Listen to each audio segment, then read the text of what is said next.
चलिए, very very good morning everyone. पहले हम लोग क्या करते हैं, पहले ये जो कंपनी गवर्नमेंट ऑडिट का छोटा सा टॉपिक है, पहले इसको निपटाते हैं एंड देन फिर उसके बाद हम लोग क्या करेंगे, पूरे टॉपिक को रिवाइज कर लेंगे अच्छे से और उसके नोट्स भी बना लेंगे। आई थिंक सो कल आपके नोट्स नहीं बने थे अपने, है ना। ये टॉपिक थोड़ा सा इंपॉर्टेंट है, इसके नोट्स बनाएंगे अपन। ठीक है, आ जाइए सर। दोस्तों ध्यान दीजिए, अगर मैं बात करूं आपके साथ तो हमारा ये पॉइंट से आई थिंक सो शुरुआत करना है हम लोगों को, है ना। आ जाइए सर। देखो क्या बोला जा रहा है यहाँ पे, power to conduct supplementary audit and comment thereupon. सुनो, देखो, अब सारे लोग जानते हो बेटा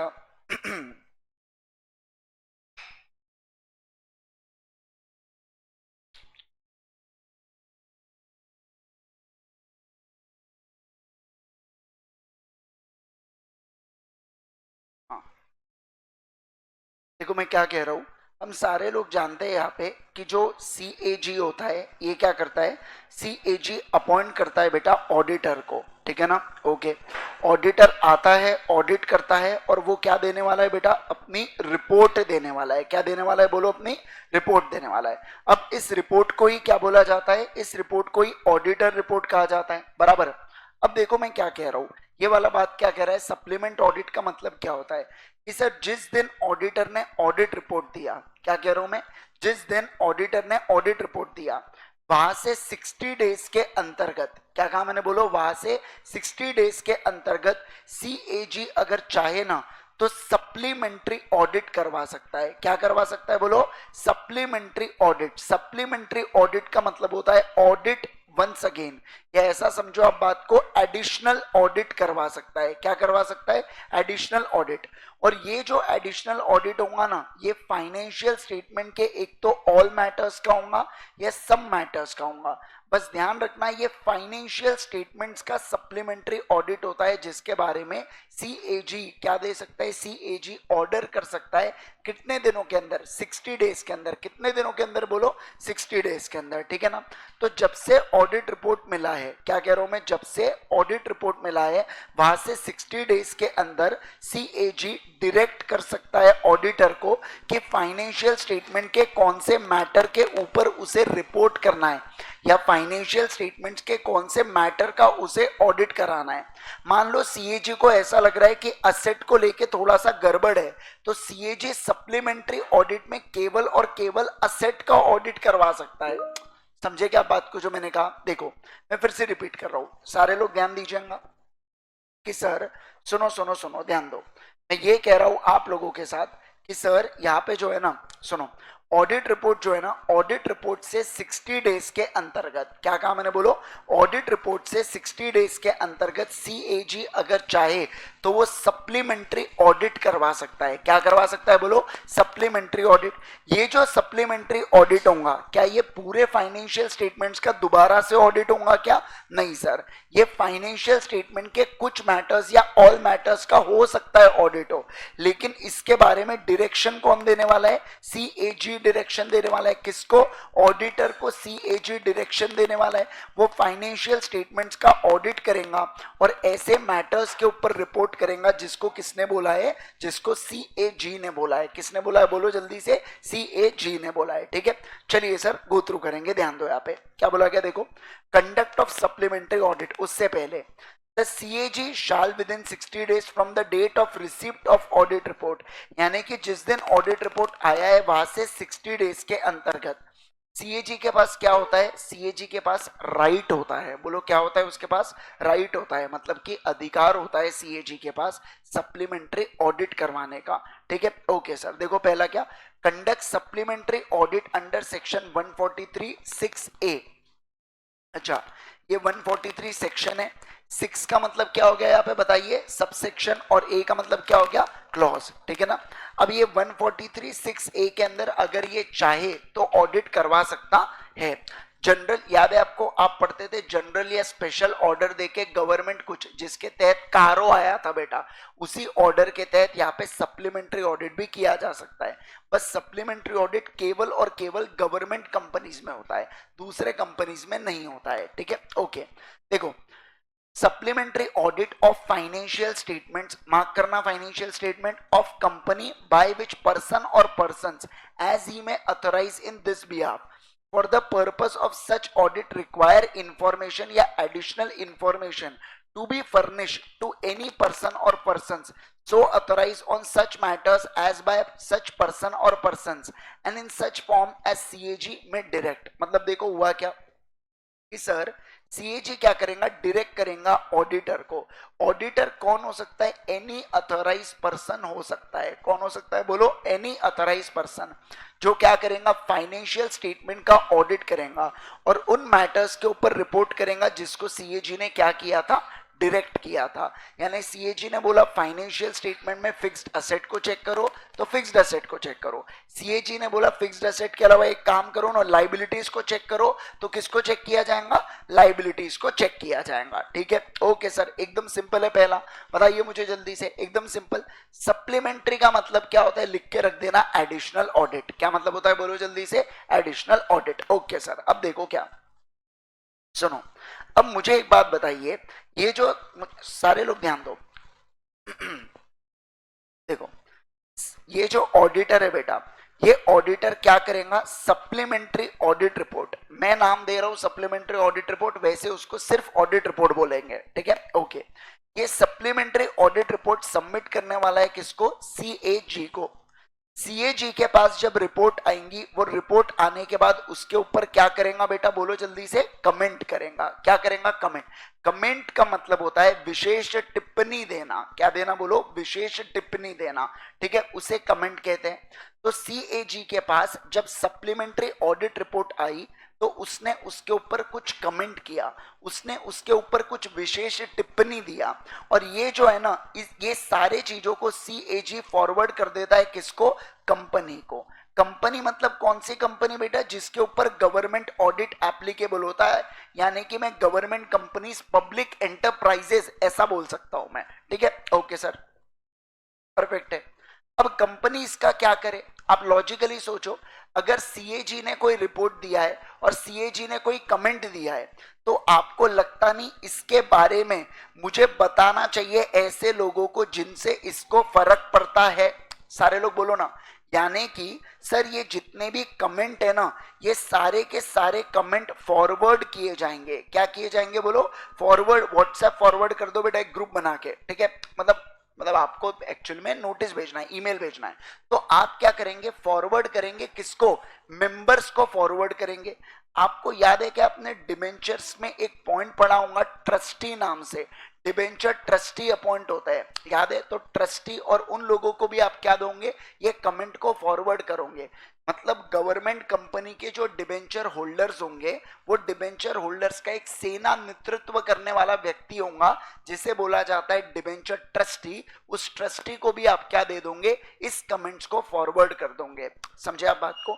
तो जो सप्लीमेंट्री ऑडिट कराया, उसकी रिपोर्ट आई, रिपोर्ट के ऊपर कमेंट किया, इस कमेंट के साथ ये सारे चीजों को शेयर कर दो मेंबर्स लोगों के साथ, क्योंकि मेंबर्स को इन कमेंट्स के बारे में नहीं पता है, तो उनको इन्फॉर्म करो ताकि वो क्या ले सके, डिसीजन ले सके.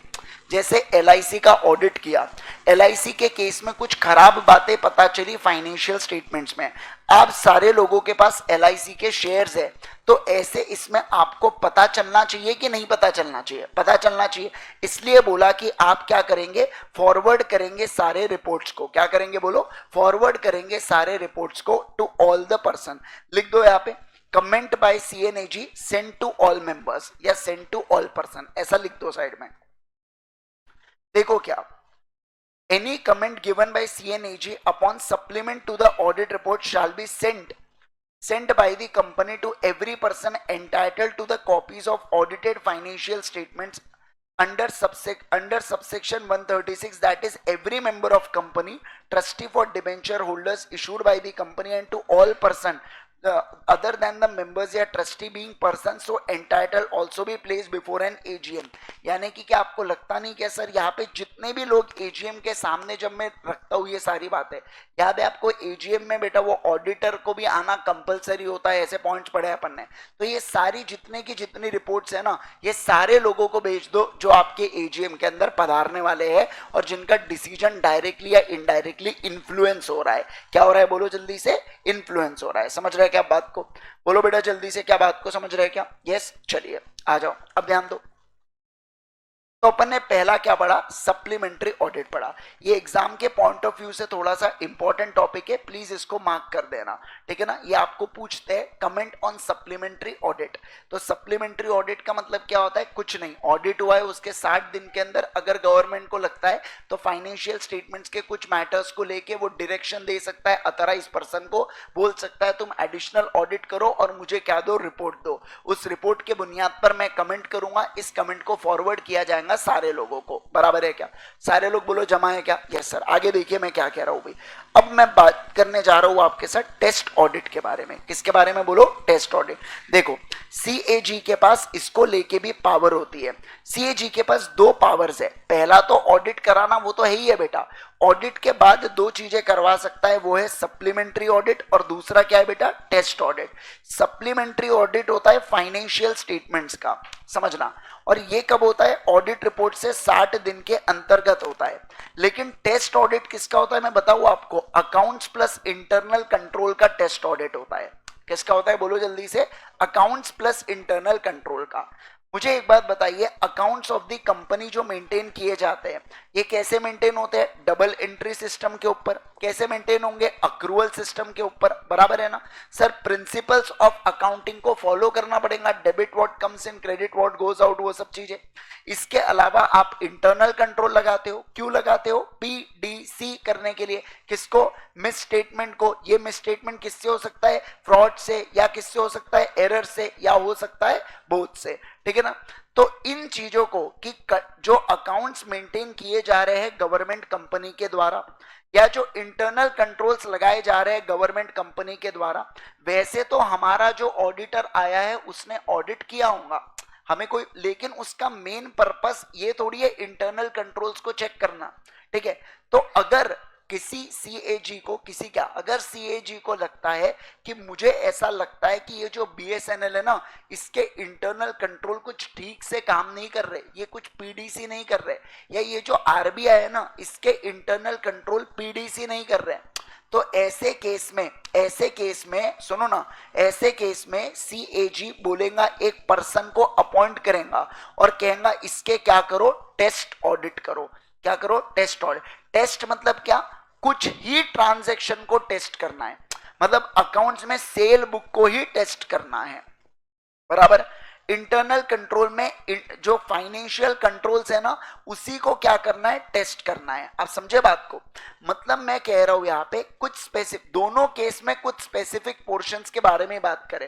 देखो दोनों चीजें एक तो कॉमन है यहाँ पे, सप्लीमेंट्री ऑडिट और इसमें दोनों चीजें एक बात कॉमन है कि मेरे को जो चाहिए सीएजी जो चाहिए वो सीएजी डायरेक्शन देगा। सीएजी बोलेगा तेको ऐसा करना पड़ेगा। सर ऑप्शन, कोई ऑप्शन नहीं है, करना पड़ेगा मतलब वैसा ही करना पड़ेगा। समझे आप बात को? है ना। अपन है ना नागपुर में ऐसा टर्म यूज करेंगे, करते हैं ना, पढ़ेगा करेंगा ऐसा। जब मैं ऑनलाइन हम लोग पढ़ाते हैं तो बाहर वाले सुनते हैं ना, बोलते हैं सर ये एंगा एंगा क्या करते रहते हो करके, ये क्या भाषा है, ये तो पढ़ेगा होता है, ये एंगा क्या होता है करके, है ना। तो ये अपने इसमें बहुत नॉर्मल लगता है अपने को, क्योंकि वो यूज टू हो जाता है ना अपन। चलिए आओ, तो अगर मैं कहूँ आपके साथ तो सीएजी जो होता है ये दोनों चीजें क्या करवा सकता है? सप्लीमेंट्री ऑडिट भी करवा सकता है और टेस्ट ऑडिट भी करवा सकता है, ठीक है। चलिए आइए आपको टेस्ट ऑडिट पढ़ाता हूँ, ध्यान देंगे, फोकस करना अच्छे से। चलिए डिस्टर्ब कर रहे बाकी, हाँ चलो। Test audit further without prejudice to the provisions relating to audit and auditors as per CNAG in case of company covered under one बताइए सबसेक्शन 5 एंड 7 और 139। मतलब ये गवर्नमेंट का फर्स्ट ऑडिटर और सब्सिक्वेंट ऑडिटर के बारे में बात कर रहा है। तो इनका कहना है, देखो विदाउट प्रीजुडाइज टू द प्रोविजंस का मतलब क्या होता है कि वो प्रोविजंस को हम अफेक्ट नहीं कर रहे हैं, वो जो ऑडिट होने वाला है वो होने ही वाला है, फर्स्ट ऑडिटर सब्सिक्वेंट ऑडिटर वाला, मैं उसके अलावा बात कर रहा हूं, ठीक है। ओके सर, देखो इफ ही मतलब किसके बारे में बात करता है, सीएजी के बारे में। इफ ही, तो अब आप बाकी तो ऑफेंड नहीं होना, मतलब लड़कियां सीएजी नहीं बन सकती क्या? बन सकती है। आपने जनरल क्लॉजेज इंटरप्रिटेशन में पढ़ा होगा, ही इंक्लूड्स शी, ठीक है, अरे पढ़ा है ना, ऐसा बोलो ना, हाँ चलिए। If he considers necessary by an order cause test audit to be conducted of accounts of such company and provisions of 19A। क्या बोला जा रहा है बताइए जल्दी से, प्रोविजन ऑफ 19A, ठीक है, आ जाइए। Of controller and auditor general of India shall apply to the report of test audit. क्या होता है बताइए सर? ये जो सीएजी का जो सेक्शन नंबर 19A है, कौन से सेक्शन का देख लो, सीएजी का एक्ट 1971, तो वो रिपोर्ट बताएगा टेस्ट ऑडिट के बारे में। अब क्या बताएगा उसके बारे में पूरी चर्चा की गई है। देखो, as stated above in case of government company, government company कौन सी होती है बताइए? ऐसी कंपनी जिसके अंदर किसका स्टेट होता है बताइए सर? किसका? एक तो सीजी का, स्टेट का, जैसे एक तो मोदी जी का या ममता दीदी का या मोमा का, यानी कि ममता दीदी और मोदी जी दोनों। सेंट्रल प्लस स्टेट का कितने से बताइए ना? 51% और मोर, ध्यान रखना। और एक और है कि गवर्नमेंट कंपनी की अगर कोई सब्सिडरी होती है तो वो भी गवर्नमेंट। तो आपको पता है कैसे पूछते हैं लोग? आपको सबसे पहले तो माहौल बनाएंगे कि गवर्नमेंट कंपनी है क्या, पहले ये डिटरमाइन करो, और फिर पूछेंगे इस पर टेस्ट ऑडिट लगाना चाहता है, सीएजी लगेगा कि नहीं लगेगा। अब क्या होता है कभी कभार क्वेश्चन में कि वो गवर्नमेंट कंपनी नहीं रहती है, तो अगर गवर्नमेंट कंपनी नहीं है तो सीएजी टेस्ट ऑडिट लगा सकता क्या? वहां पे नहीं लगा सकता। तो आपको ऐसा पहला पूछेंगे कि गवर्नमेंट कंपनी है क्या, दूसरा पूछेंगे इफ, मतलब इफ गवर्नमेंट कंपनी, या ऐसा बोलेंगे टेस्ट ऑडिट कौन लगाएगा। तो आप भावुक हो जाते, मैं बताता हूं क्यों। क्योंकि उसमें क्या करेंगे, मान लो जैसे 10 लाख शेयर देके रखे हैं इन्होंने, ठीक है, उस 10 लाख शेयर है किसी कंपनी के, ऐसा बताएंगे 5,05,000 होल्ड करते हैं कौन? एक सेंट्रल गवर्नमेंट, स्टेट गवर्नमेंट, और partly by central partly by state. तो अब आपको क्या लगेगा, oh my God, subsidiary majority, एक काम करता हूं इसे गवर्नमेंट कंपनी बना देता हूं, जबकि वो गवर्नमेंट कंपनी होती है क्या? नहीं होती है। अब समझ रहे, ये गवर्नमेंट कंपनी नहीं है। अगर 10 लाख में से 5,05,000 ही गवर्नमेंट के पास है तो 51% हुआ क्या? नहीं, 51% कब होगा? जब 5,10,000 शेयर होंगे तब होगा, बराबर। अभी एक और मैं आपको एग्जांपल देता हूं, ध्यान देना। देखो क्या बोलेंगे आपको, एक मान लो एनएम करके कंपनी है, ठीक है, ये गवर्नमेंट कंपनी है ऐसा कहेंगे आपको। फिर क्या बोलेंगे, फिर एक पीएस करके कंपनी है, ये पीएस कंपनी में 10 लाख शेयर्स है, और ये जो एनएम कंपनी है ना, ये पीएस में 5,05,000 शेयर होल्ड करती है करके। समझ रहे आप बात को? तो मुझे बताइए पीएस क्या गवर्नमेंट कंपनी हुई क्या? अरे हाँ, अरे डोकलो, क्या लोगो रे तुम। अभी ये सब्सिडरी कंपनी बनी ना बेटा, अगर गवर्नमेंट कंपनी की सब्सिडरी रही तो मुझे एक बात बताइए, तो ये क्या बनेगी? डीम्ड गवर्नमेंट कंपनी बनेगी। आप समझ रहे क्या बात को? ये डीम्ड गवर्नमेंट कंपनी, और अगर ये डीम्ड गवर्नमेंट कंपनी बनी तो हम लोग कहेंगे कि अब टेस्ट ऑडिट और सप्लीमेंट्री ऑडिट दोनों एप्लीकेबल होगा। समझे क्या? तो आपको गवर्नमेंट कंपनी पूछा, फिर पूछेंगे सप्लीमेंट्री ऑडिट कितने दिन में लगा सकते हैं, फिर बोलेंगे कि क्या, कि टेस्ट ऑडिट लगा सकते हैं क्या। टेस्ट ऑडिट अकाउंट्स के ऊपर होता है, सप्लीमेंट्री ऑडिट फाइनेंशियल स्टेटमेंट्स पे होता है। फाइनेंशियल स्टेटमेंट्स में 5 बातें आती है, कौन सी? Balance sheet, PNL, CFS, SOCIE, notes to accounts. समझे आप बात को? ये समझा क्या बेटा? आपको ये पूछना है क्या? पक्का समझा आपको ये? चलिए आओ ध्यान दो, आओ देखो क्या बोल रहा हूं मैं यहाँ पे, क्या समझा रहा हूं मैं, क्या बता रहा था मैं आपको। हाँ, गवर्नमेंट कंपनी, आओ देखो। In case of government company, audit is conducted by professional auditors appointed on advice of CNAG, latter is authorised under 143 of companies act for the supplementary और टेस्ट ऑडिट। मतलब देखो क्या बोला जा रहा है, बेसिकली इनका कहना है कि वैसे तो गवर्नमेंट कंपनीज में जो ऑडिटर अपॉइंट होते हैं 139, 5 और 7 के हिसाब से होता है, लेकिन जब टेस्ट ऑडिट या सप्लीमेंट्री ऑडिट करा रहा है ना, तो कौन आने वाला है बताइए? 143 आने वाला है, ठीक है, ओके सर। मतलब सीएजी का प्यार है कौन बताइए? Test audit. याद रखना सेक्शन 143 में आता है सीएजी के टेस्ट ऑडिट, और ये, ठीक है, आओ ध्यान दो। The CAG shall direct the manner, क्या बोला, क्या बोलो? Shall direct the manner in which company account shall be audited by statutory auditor and give such auditor instruction in regard to the matters relating to performance of function. The direction under 143(6) broadly covers the system of, देखो, book keeping and accounts and internal control. यानी कि 143(6) में क्या होता है, test audit होता है, तो ये किसके लिए आता है, book keeping and accounts and internal controls के लिए। और ये देखो यहाँ पे सप्लीमेंट्री ऑडिट किसके लिए आया था, फाइनेंशियल स्टेटमेंट्स के लिए। होप सो आप सारे लोग मार्क कर चुके हैं, ठीक है, राह मत देखना बेटा कि मार्क करूँ कि नहीं करूँ, है ना। चलिए आइए देखो द CNAG, अब देखो क्या करेगा CNAG, डायरेक्ट, हर बार CNAG का वही काम है, डायरेक्ट करना। The manner in which company account shall be audited by the statutory auditors। अच्छा ये हुआ है अपना। अब देखो CAG has a power to conduct supplementary or test audit। क्या कर सकता है बोलो, सप्लीमेंट्री और test audit of company accounts by such person as he may authorizes in this behalf, and for the purpose of audit require information या additional information to be furnished to any person so authorized on such matters by such person and in such form as CAG may by general and special order direct।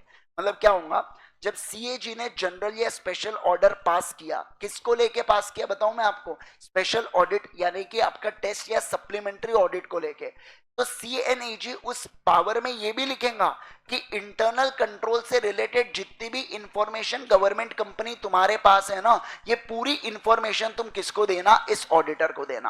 आप समझे नहीं, देखो मैं क्या कह रहा हूं यहाँ पे, ध्यान दो। ये CAG है, ठीक है, CAG ने क्या पास किया, ऑर्डर पास किया। कौन से सेक्शन में, 143(6) में ऑर्डर पास होता है बेटा, याद है, इसी के तहत कारों में भी ऑर्डर आते थे। जो कारों का ऑर्डर है 143(6) की देन है बेटा, वो जनरल और special order applicable to certain companies, ठीक है। अब ये सर्टन कंपनीज में 143(6) में जो स्पेशल ऑर्डर आ रहा है यहाँ पे, ये किसको एप्लीकेबल हो रहा है, स्पेसिफाइड कंपनीज में गवर्नमेंट कंपनीज को, बराबर, ओके। तो देखो गवर्नमेंट कंपनी के खिलाफ ऑर्डर हुआ, मान लो BSNL, बेस्ट है किसी के लिए भी नहीं, तो ऐसे केस में अब देखो क्या, सर ये जो BSNL है इसके खिलाफ ऑर्डर पास हुआ, स्पेशल ऑर्डर, और कौन सा, और स्पेशल ऑर्डर में हुआ सप्लीमेंट्री ऑडिट और टेस्ट ऑडिट, ठीक है। तो जब CAG ये ऑर्डर पास करेंगे ना, वो मैं बताऊँ आपको, वो है ना गवर्नमेंट कंपनी को वो बोलेंगी, क्या बोलेंगी, कि आप आपके बुक्स ऑफ अकाउंट्स या आप अपने इंटरनल कंट्रोल की जितने भी चीजें इंफॉर्मेशन है ना, ये किसको दो, ऑडिटर को दो। कौन से ऑडिटर को, जो सप्लीमेंट्री या टेस्ट ऑडिट कराने वाला है। और ये कोई भी करा सकता है, ध्यान देना, मैं उसी ऑडिटर को बोल सकता हूं सप्लीमेंट्री ऑडिट कर, उसी ऑडिटर या दूसरे ऑडिटर को भी बोल सकता हूं, क्योंकि इसके लिए पैसा अलग से मिलता है, बराबर है क्या। क्योंकि मेरा काम था ऑडिट रिपोर्ट देना, जो मैं 139(7) के हिसाब से सब कुछ दे दिया, बराबर। ये एडिशनल चीज कराओगे तो मेरे को क्या लगेगा, एडिशनल पैसा लगेगा, ठीक है सर। आ जाओ अब अगले पॉइंट के ऊपर ध्यान दो, आओ। द CAG, अच्छा यहां पे ऐसा लिखेंगे क्या, थोड़ा सा यहां पे ऐसा लिखो, government company, CAG directs government company to provide all info to auditor to auditor to auditor।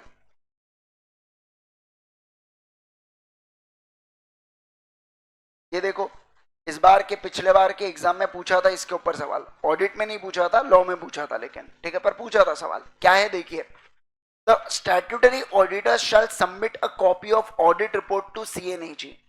देखो स्टैट्यूटरी ऑडिटर जो है ना, ये अपनी ऑडिट रिपोर्ट किसको देता है, बताइए जल्दी से मुझे, CAG को ऑडिट रिपोर्ट देता है, ठीक है।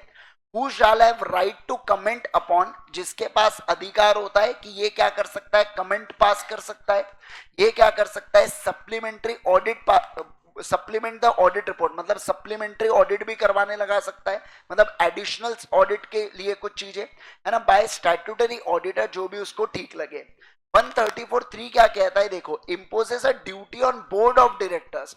मतलब देखो क्या बोला गया, सर अगर ये ऑडिट रिपोर्ट के अंदर ना, सुनो ना, ये ऑडिट रिपोर्ट के अंदर अगर कोई क्या है बेटा, कोई एडवर्स डिस्क्लेमर रिमार्क्स है या एडवर्स रिमार्क है, क्या कहा मैंने, कोई डिस्क्लेमर, एडवर्स या रिजर्वेशन होता है क्वालिफाइड रिपोर्ट के अंदर, अपन ऐसा बोलते हैं ना, सब कुछ अच्छा है इन चीजों को छोड़ के, मतलब इन चीजें, मतलब वो रिजर्वेशन बोला जाता है उसको।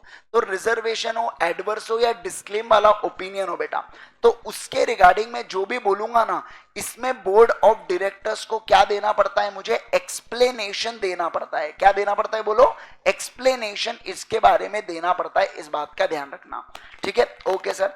तो देखो क्या बोला गया, board of directors of company के ऊपर एक्सप्लेनेशन देने की जिम्मेवारी है हर एक रिजर्वेशन, एडवर्स या डिस्क्लेमर जो भी ऑडिट रिपोर्ट के अंदर, ये सेक्रेटरियल ऑडिट सीएस के द्वारा किया जाता है। वो बेसिकली कंप्लायंस ऑडिट होता है कि कंपनी के ऊपर बहुत सारे रूल्स एंड रेगुलेशंस लागू होते हैं, कंपनी ने उसको फॉलो किया कि नहीं किया, वो सेक्रेटरी बताता है। सेक्रेटरी कौन, मतलब कंपनी सेक्रेटरी सीएस। ठीक है, ओके। अब देखो, in absence of similar provision requiring company to give reply to the reservation made by CAG, board of directors of such company is not bound to give information in respect of the comments. Sir सीधी सी बात है, अगर ऐसा कोई provision नहीं होता या ऐसा प्रोविजन की कोई स्पेसिफिक एप्लीकेबिलिटी नहीं बोली गई है, तो फिर आप कमेंट मत करना।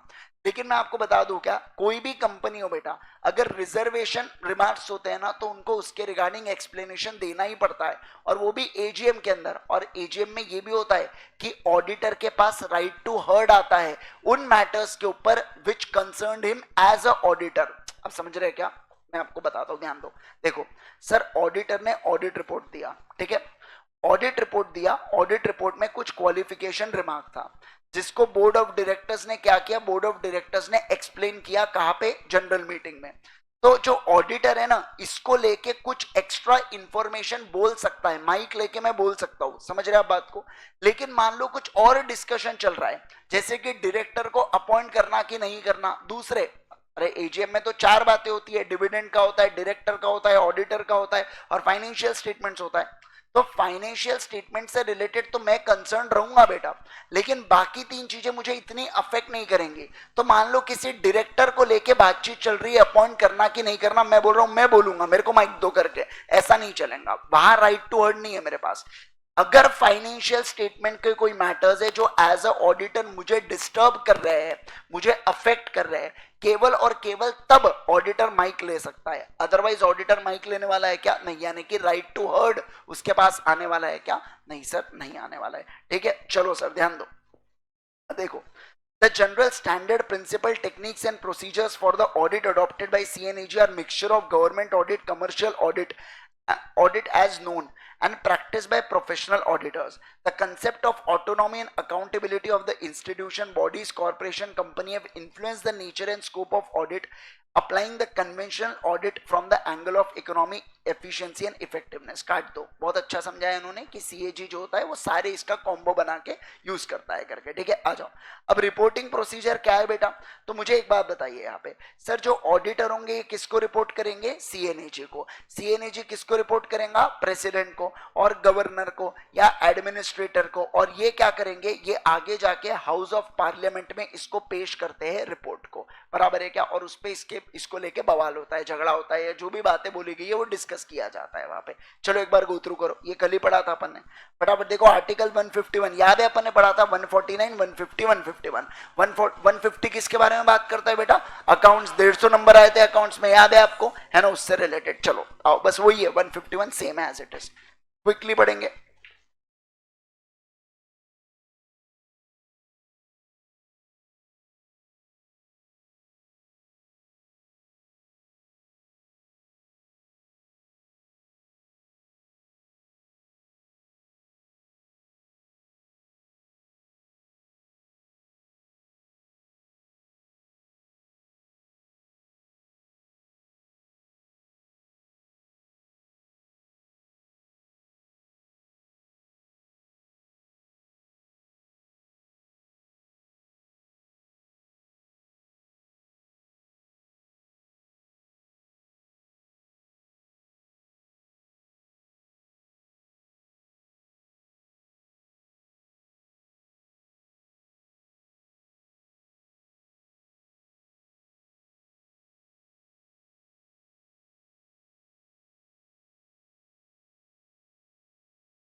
कल आपने नोट्स नहीं बनाए थे ना, कुछ भी बनाए थे आपने? यहाँ तक हुआ था आपका, कहाँ तक हुआ है ये सीएजी ड्यूटीज का पहला पॉइंट हुआ है ना? चलो आओ उसके आगे लिखो सेकंड पॉइंट। क्या एक्सपेंडिचर का भी साइड में हुआ है, वो मैं अपन बाद में लाइन बाय पहले ड्यूटीज निपटा लेते हैं, फिर एक्सपेंडिचर लिख लेना आप लोग, ठीक है? एक्सपेंडिचर शायद नहीं लिखा हूँ आई थिंक सो, आपने बाकी लिखा है क्या? लिख लिया था क्या? बढ़िया, चलो ठीक है ना, कोई दिक्कत नहीं, आप लिख लेना। जो रिकॉर्डेड वाले उनको ग्रुप पे मिल जाएगा, और ड्राइव, जो आपकी ड्राइव है गूगल ड्राइव, उसके ऊपर भी बेटा पूरे नोट्स अपलोड हो जाते हैं। तो देखो जब अपनी क्लासेस खत्म होंगे ना, मान लो आपको किसी टॉपिक को लेके डाउट आता है, तो मैंने आपको ड्राइव की लिंक शेयर किया था, उसमें है ना लेक्चर ट्रैकर है। लेक्चर ट्रैकर में कौन से लेक्चर नंबर में कौन से डेट पे वो लेक्चर हुआ है और उसमें क्या टॉपिक पढ़ाया गया है, वो सारी डिटेल दी हुई है। तो अगर आपको किसी टॉपिक में डाउट आया तो आप क्या करेंगे, एक तो वो सीधा लेक्चर में जाओ, नहीं तो आप दूसरा रिवीजन लेक्चर्स की मदद से देख लेंगे। मैं भी एक बार जिस दिन अपना लास्ट क्लास रहेगा तो मैं पूरी रिवीजन लेक्चर्स की लिंक आपके साथ शेयर कर दूंगा ग्रुप के ऊपर, आप उसकी मदद से फिर बाद में बार बार रिवीजन कर पाएंगे, ठीक है? चलिए सर आ जाओ जल्दी से।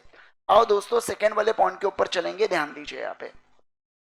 मैं यहाँ पे पढ़ा रहा हूँ आपको कौन सा ड्यूटी, सीएजी की ड्यूटीज में लिख रहा हूँ यहाँ पे। जिन्होंने नहीं लिखा है अब ठीक है, आप केवल और केवल रिवाइज कर लो अभी मेरे साथ, ठीक है? अच्छा मैं आपको एक बार क्विकली रिवाइज करवा देता हूँ अपन ने क्या क्या पढ़ा था, फिर आगे अपना रिविजन नॉर्मली हो जाएगा। देखिए सर सिंपल सी बात है, गवर्नमेंट जो होता है ये टैक्स लोन बिजनेस कर करके अपनी तिजोरी भरता है, उस तिजोरी को क्या बोला जाता है, कंसोलिडेटेड फंड ऑफ इंडिया बोला जाता है।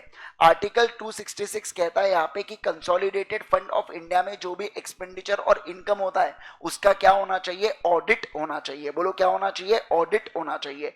गवर्नमेंट ऑडिट का मतलब क्या है सर, ये objective systematic professional independent examination है।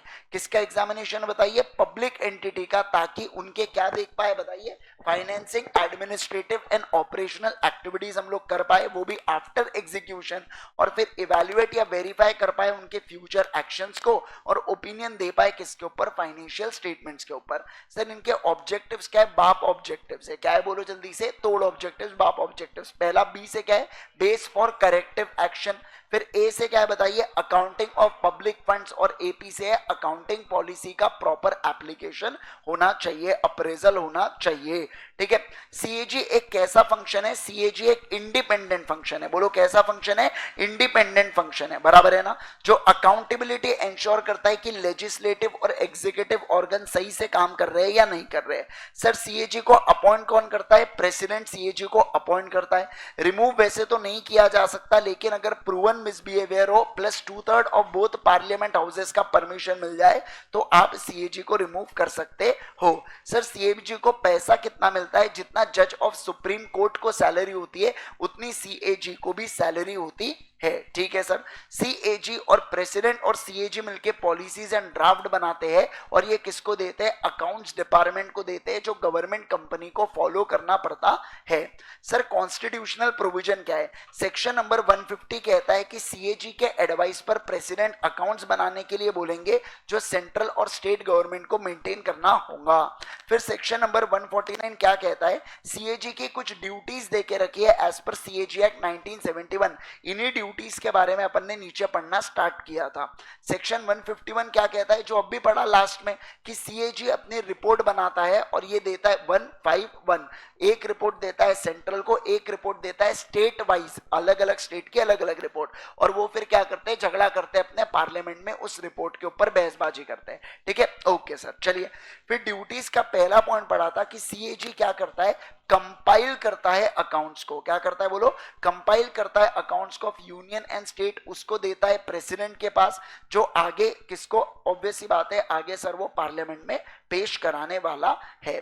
अब मैं दूसरे पॉइंट के ऊपर चल रहा हूं, और general provision related to audit. Second क्या है बोलो जल्दी से, general provision related to audit.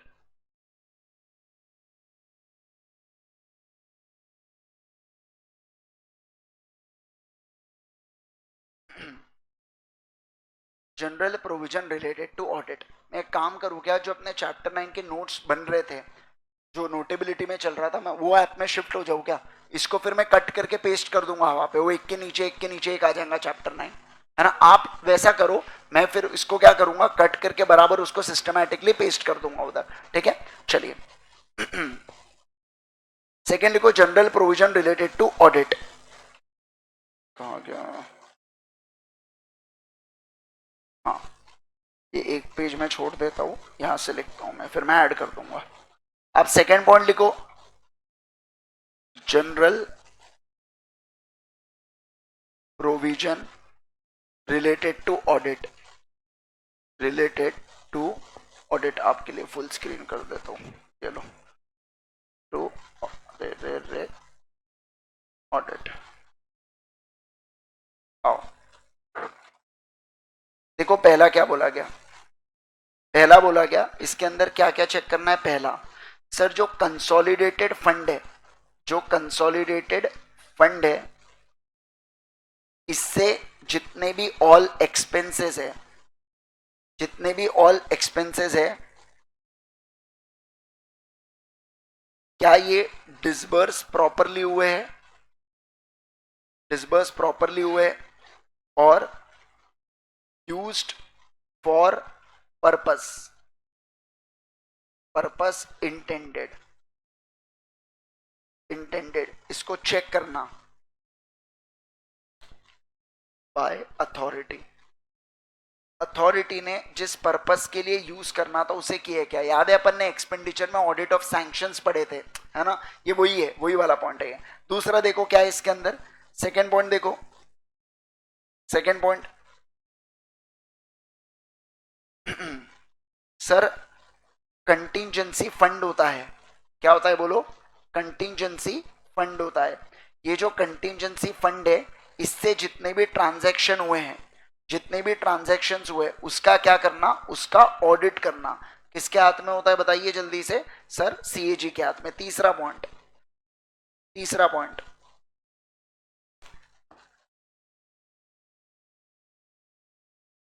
Sir audit करो, ऑडिट प्लस रिपोर्ट करो। किसको?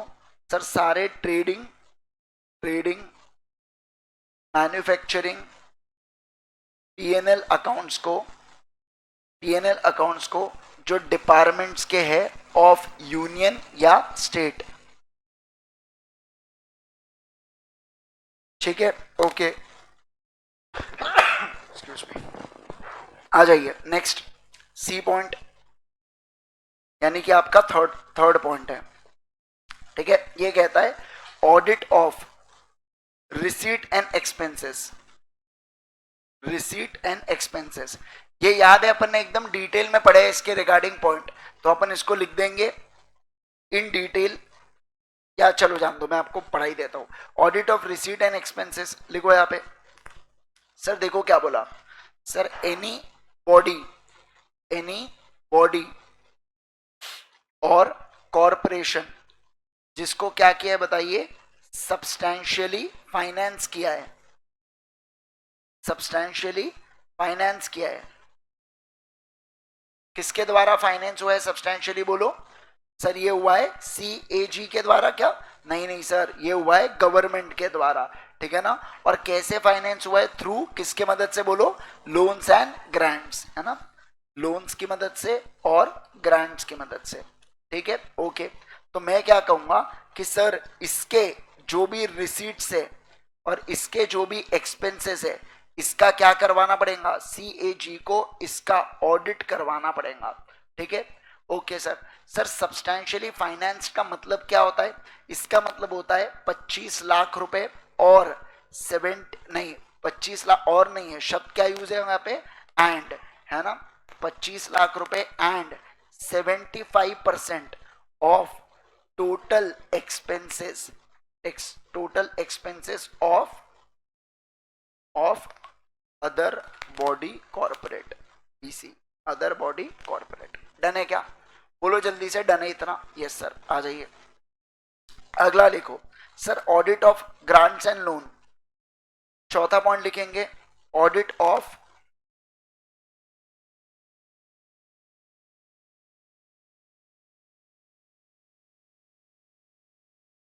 Audit of grants and loan, audit of grants and loan. Sir देखो जनरल पर्पस है तो बहुत अच्छी बात है, लेकिन अगर स्पेसिफिक पर्पस है, स्पेसिफिक पर्पस है तो बोला जा रहा है स्क्रूटिनी करो, स्क्रूटनी करो। क्या? कि sanctioning authority, sanctioning authority satisfies itself, मतलब क्या? जिस व्यक्ति ने या जिस गवर्नमेंट के ऑर्गेनाइजेशन ने सैंक्शन किया है लोन्स या ग्रांट्स को हिस्लप कॉलेज को देने के लिए बास्केटबॉल कोर्ट, तो उन्होंने क्या सेटिस्फाई किया है क्या खुद को? किसको लेके बताइए? फुलफिलमेंट ऑफ कंडीशन को लेके, fulfilment of condition of grants. ठीक है, यहां पे लिख के रखो बेटा हिस्लप कॉलेज।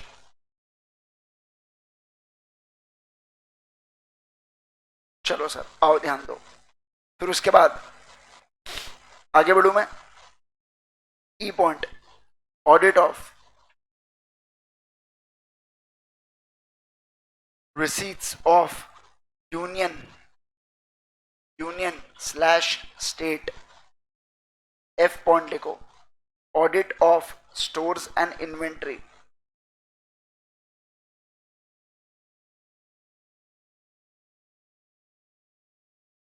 ये दोनों बाद में डिटेल में डिस्कस्ड है। Next G, audit of government company. तो देखो क्या सर, अगर कोई गवर्नमेंट कंपनी है तो इनका फर्स्ट या सब्सीक्वेंट ऑडिटर कौन अपॉइंट करेगा? सर इसको अपॉइंट करेगा सीएजी, अपॉइंट करेगा सीएजी। इनको डायरेक्शन भी देगा, अपॉइंट प्लस डायरेक्शन दोनों। फिर सीएजी को क्या करना होगा? सर सीएजी को तीन बातें करना होगा, यहाँ पे ध्यान दो। क्या करेगा सर? ये पहला ऑडिट रिपोर्ट सबमिट करेगा, दूसरा इसमें इंक्लूड करेगा डायरेक्शन, डायरेक्शन डायरेक्शन इशूड, मतलब जो डायरेक्शन दिए गए। तीसरा क्या बोला गया बताइए सर? इसके ऊपर क्या एक्शन लिया, यानी कि एक्शन टेकन। और चौथा क्या बोला गया बताइए सर? इसका इम्पैक्ट। क्या बोला जाता है? बोलो इसका इम्पैक्ट। ठीक है, चलो हो गया। करो फिर जल्दी जल्दी, कितना स्लो लिखते हैं आप। चलो देखो, अब तो हो ही गया हूँ। चलो आओ नेक्स्ट पॉइंट देखो। अब बात करेंगे किसके बारे में? पावर ऑफ सीएजी के बारे में। ठीक है सर, क्या पावर है बताइए? पहला, inspect any office,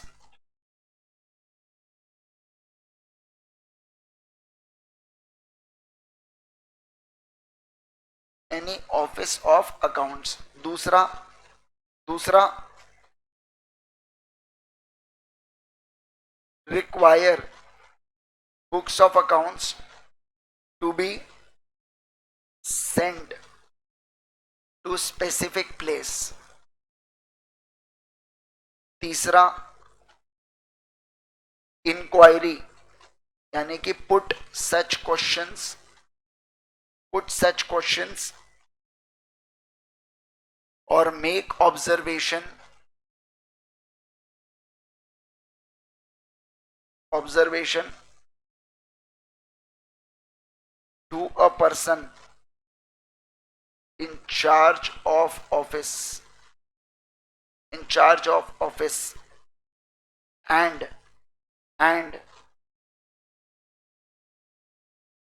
call such info, call such info।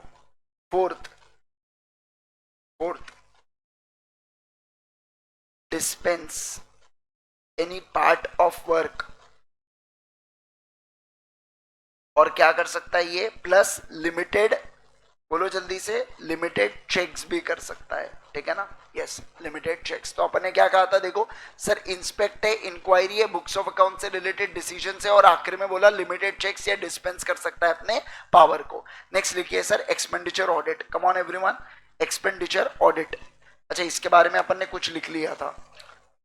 Expenditure audit में ये देखो सर, जो कंसोलिडेटेड फंड ऑफ इंडिया होता है उससे पैसा खर्च होता है अलग अलग पर्पसेस के लिए जिसको एक्सपेंसेस बोला जाता है, तो ऑडिटर इनको चेक करता है। पहला बोला क्या, audit against rules and sanction. देखो जो यहाँ पे समझिए ना, जो देखो क्या बोला जा रहा है, जो यहाँ पे एक्सपेंसेस या जो भी पैसा खर्च हुआ है, क्या बोला गया बोलो सर, कॉम्पिटेंट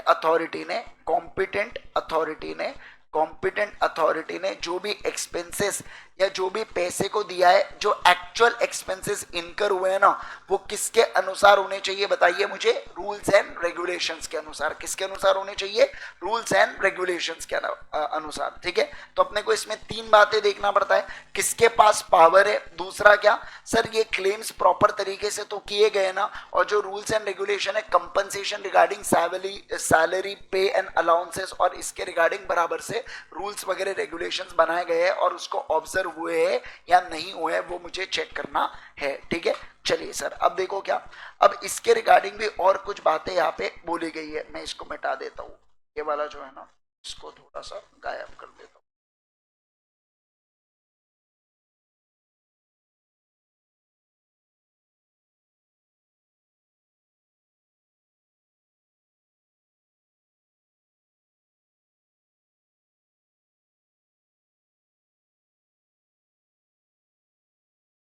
चलो आओ, अब क्या है यहाँ पे, यहाँ पे अपना फोर्थ पॉइंट, नहीं फोर्थ पॉइंट नहीं आएगा यहाँ पे, हाँ चलो अब लिखो यहाँ पे, ध्यान दो,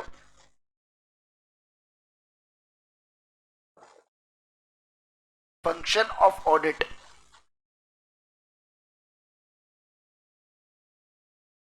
function of audit is to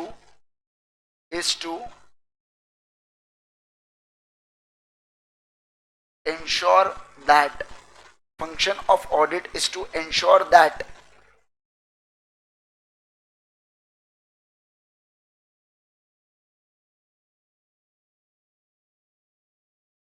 rules, regulation, order issued by executive authority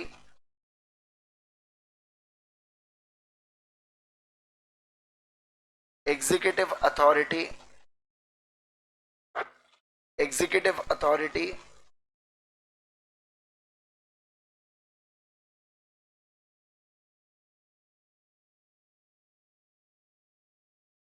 are not inconsistent with provision of constitution, constitution के प्रोविजंस के अगेंस्ट नहीं होना चाहिए। अरे भाई साहब,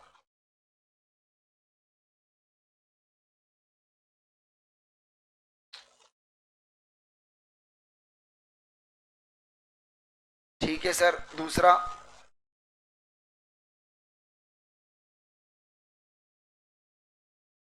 not consistent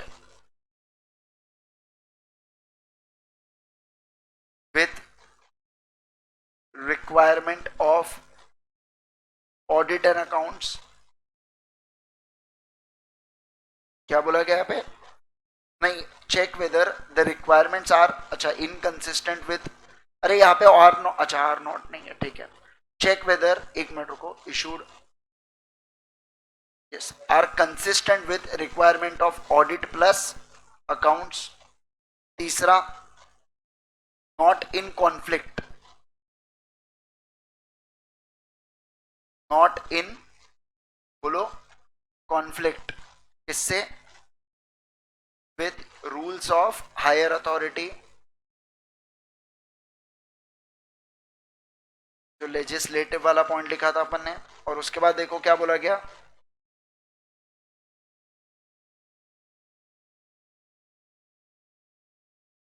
in case not separately approve, in case not separately approve comma issuing authority possess कैसी power, rule making power.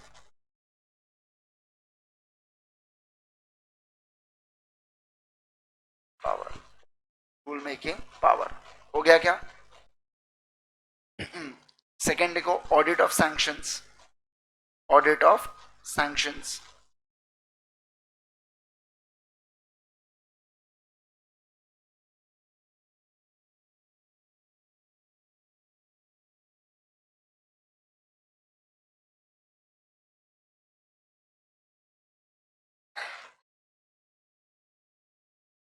Audit of sanctions.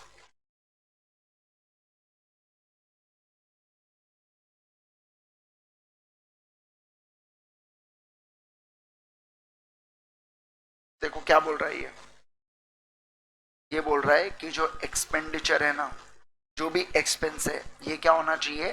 Sanction होना चाहिए। किसके द्वारा? जनरल ऑर्डर या स्पेशल ऑर्डर। जनरल या स्पेशल ऑर्डर के द्वारा ये सैंक्शन होना चाहिए।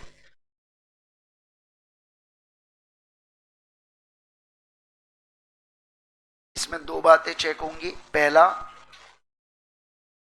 Expenses properly covered under sanction,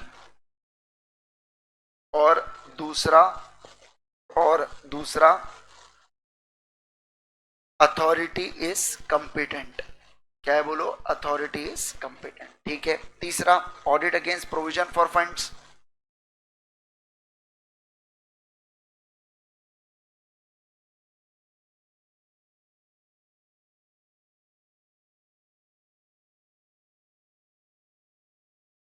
audit against provision of funds, इसमें क्या बोला गया बताइए जल्दी से, कि सर जिस पर्पस के लिए आपने फंड्स को अलग किया था उसी पर्पस के लिए उसका इस्तेमाल होना चाहिए। ठीक है।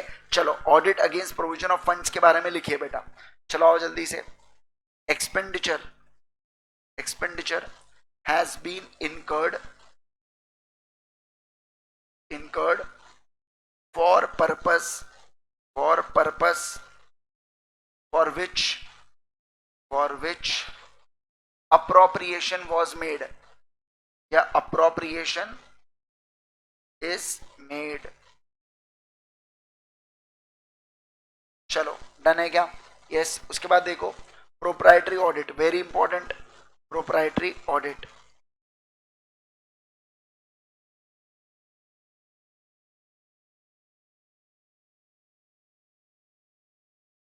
प्रोप्राइटरी ऑडिट, यहाँ पे क्या बोल रहा है?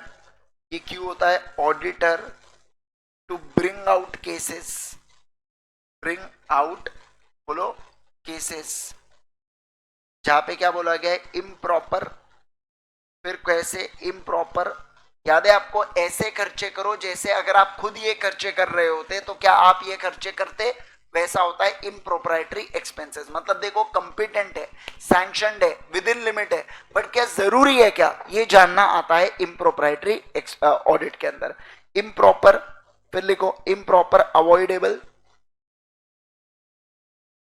और साथ साथ में इनइफेक्टिव। क्या बोला? साथ साथ में इनइफेक्टिव एक्सपेंसेस, इनइफेक्टिव एक्सपेंसेस जो इनकर हुए हैं, और वो भी as per rules plus order इनकर हुए। As per rules plus order ये इनकर हुए बेटा, लेकिन वो सही नहीं है, इम्प्रॉपर, गलत खर्च है वो। ठीक है। ये क्यों किया जाता है? To protect public interest.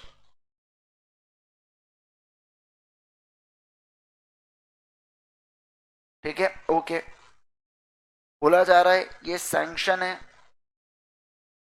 ये अप्रूव भी है, ये विद इन लिमिट है, विद इन लिमिट है, बट स्टिल ये कैसा है बताइए? हाईली वेस्टफुल एक्सपेंस है। क्या है बोलो? Highly wasteful expense. हो गया बेटा आप लोगों का इतना? बोलो जल्दी से।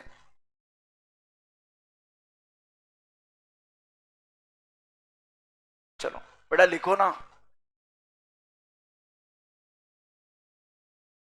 तो जो है बेटा वो लिख लो 2 पेज के बाद, बाद में घर जाके फिर और 1-1.5 घंटा जाएगा ना। कितने पेजेस हुए बेटा अभी तक? कितने पेजेस हो गए? जिन्होंने शुरुआत से लिखा है कितने पेज हुए अभी तक? नहीं, शुरुआत से मतलब गवर्नमेंट ऑडिट का शुरुआत। 6 पेज हो गए। आप इनकी बड़ी नोटबुक है, आप आपके हिसाब से छोड़ लो उतने पेजेस और उसके आगे लिखो ये, ठीक है ना। आधा पेज छूट भी गया तो चलता है ना, पर बाद में घर पे 2 घंटे दोगे क्या लिखने के लिए? चलो ध्यान दो। उसके बाद देखो, चारों लोग बेटा आप वही के। चलो सर, और ध्यान दो। अगला, अगला क्या बोला जा रहा है यहाँ पे? Sir it is based on, लिखो यहाँ पे, expenses are based on, based on following principle, following principle, ठीक है। ये बहुत इंपॉर्टेंट है। पहला, कौन से प्रिंसिपल को फॉलो करेंगे? देखो पहला, पहला क्या बोला गया है?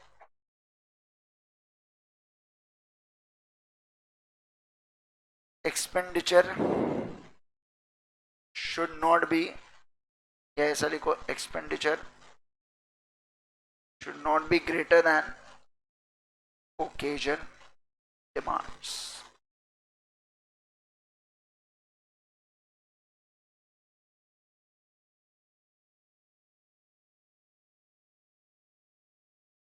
सेम विजिलेंस आपको रखना है with respect to expense, with respect to expense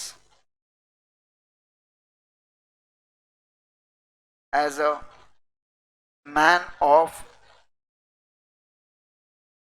ordinary prudence, as a man of ordinary prudence would, बोलो जल्दी से, exercise, as a man of ordinary prudence for the exercise. Second, second, no authority, no authority should exercise power,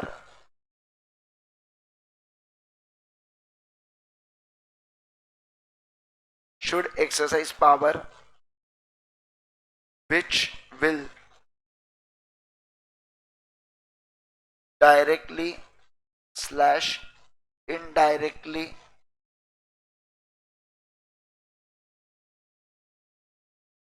to its own advantage. तीसरा, तीसरा,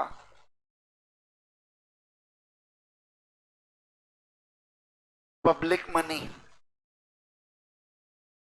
को use मत करने देना for particular, particular person और सेक्शन ऑफ सोसाइटी, सोसाइटी, ठीक है ना। लेकिन क्या बोला गया है? पब्लिक मनी को यूज करने देना, यूज करने देना कौन सी चीजों के लिए बताइए? अगर अमाउंट क्या हो, इनसिग्निफिकेंट हो, या क्लेम किसके द्वारा हो? कोर्ट ऑफ लॉ के द्वारा। या तीसरा, या तीसरा, एक्सपेंसेस किसके अनुसार हो? कस्टम्स के अनुसार हो। या चौथा, चौथा, जो अमाउंट ऑफ अलाउंस है ये क्या नहीं होना चाहिए? बोलो, ये आपका सोर्स ऑफ प्रॉफिट नहीं होना चाहिए। ये केवल रिएम्बर्समेंट का काम करे, बाकी और कुछ नहीं होना चाहिए। बोलो बेटा, क्या आपका इतना हो गया है क्या? फटाफट बताइए जल्दी से।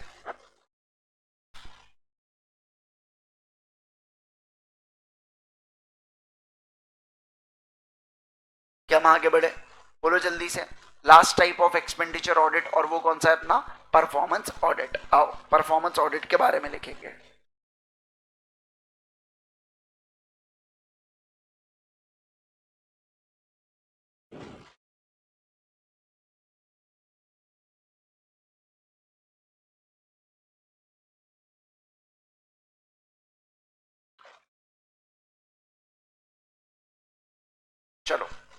नहीं, आराम से कुशन वुशन, अच्छा गद्दा लेके आए ऊपर का। आओ। चलो आ जाओ जल्दी से। परफॉर्मेंस ऑडिट के बारे में देखेंगे। सर परफॉर्मेंस ऑडिट जो है ना, जो परफॉर्मेंस ऑडिट है वो किसके बारे में, तीन प्रकार के ऑडिट के बारे में बात करता है। कौन सा, एफिशिएंसी, इफेक्टिवनेस, इकोनॉमी। ठीक है, आ जाइए। एफिशिएंसी, देखो ये क्या बोला गया कि scheme various scheme slash project, various scheme slash project, ये क्या इकोनॉमिक है क्या?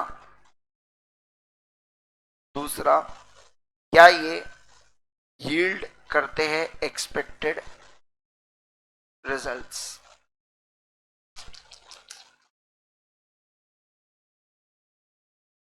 ठीक है, पहला दूसरा। चलिए, दूसरा फिर एफिशिएंसी हुआ, फिर आ जाइए इकोनॉमी।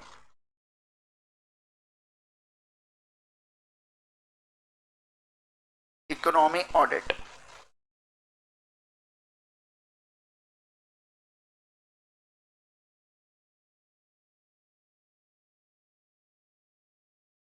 क्या बोला यहाँ पे, गवर्नमेंट हैज एक्वायर्ड कौन सा फाइनेंशियल, फिर उसका क्या दूसरा ह्यूमन, और तीसरा क्या है बेटा, फिजिकल रिसोर्सेस, कैसे मैनर में, इकोनॉमिकल मैनर में। हो गया बेटा, बोलो यस। आइए तीसरा, effectiveness.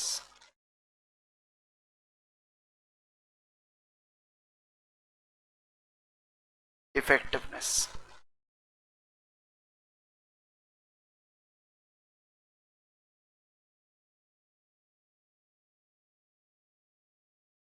Appraisal, appraisal, appraisal of programme या स्कीम, प्रोग्राम या स्कीम टू ओवरऑल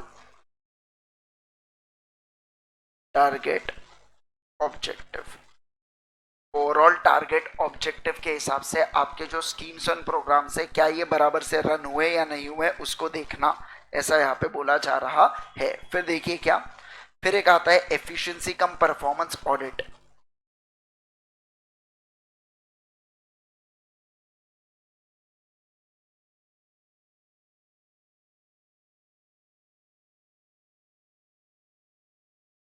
ठीक है, ये क्या कह रहा है, ये कह रहा है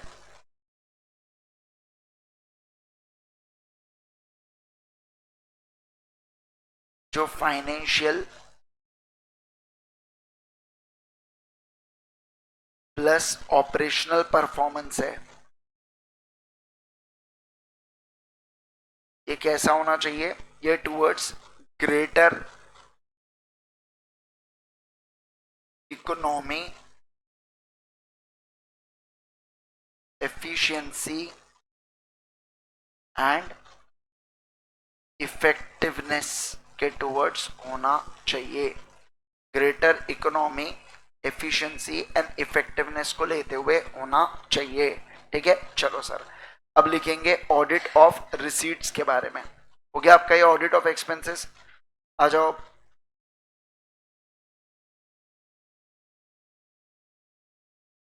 यहां मैं ऑडिट ऑफ एक्सपेंसेस को पोस्ट करूंगा और फिर उसके बाद ऑडिट ऑफ रिसीट। ठीक है, चलिए सर देखो क्या बोला गया है, इसका स्कोप क्या है। पहला,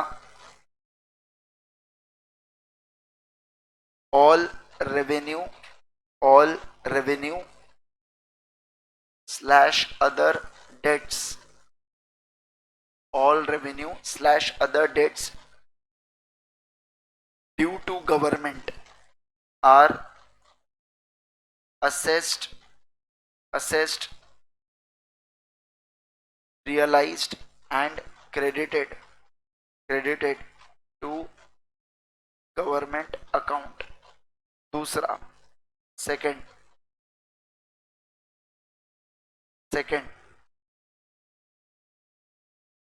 एडिक्वेट रूल्स प्लस रेगुलेशन, ये क्या किए गए बोलो जल्दी से, फ्रेम, है ना, frame by department slash agency, ताकि इससे क्या हो सके, इफेक्टिव चेक रह सके किसके ऊपर, असेसमेंट, कलेक्शन एंड अलोकेशन। ठीक है, चलिए सर तीसरा, ये तीसरा पॉइंट लिखा के मैं आपको थोड़ा सा एक छोटा सा ऑडिट पढ़ाता हूं, म्यूनिसिपल ऑडिट, फिर और लिखेंगे। तीसरा, वेदर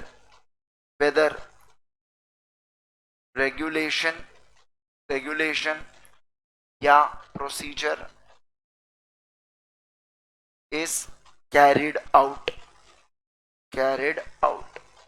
ठीक है, ओके सर, आ जाओ।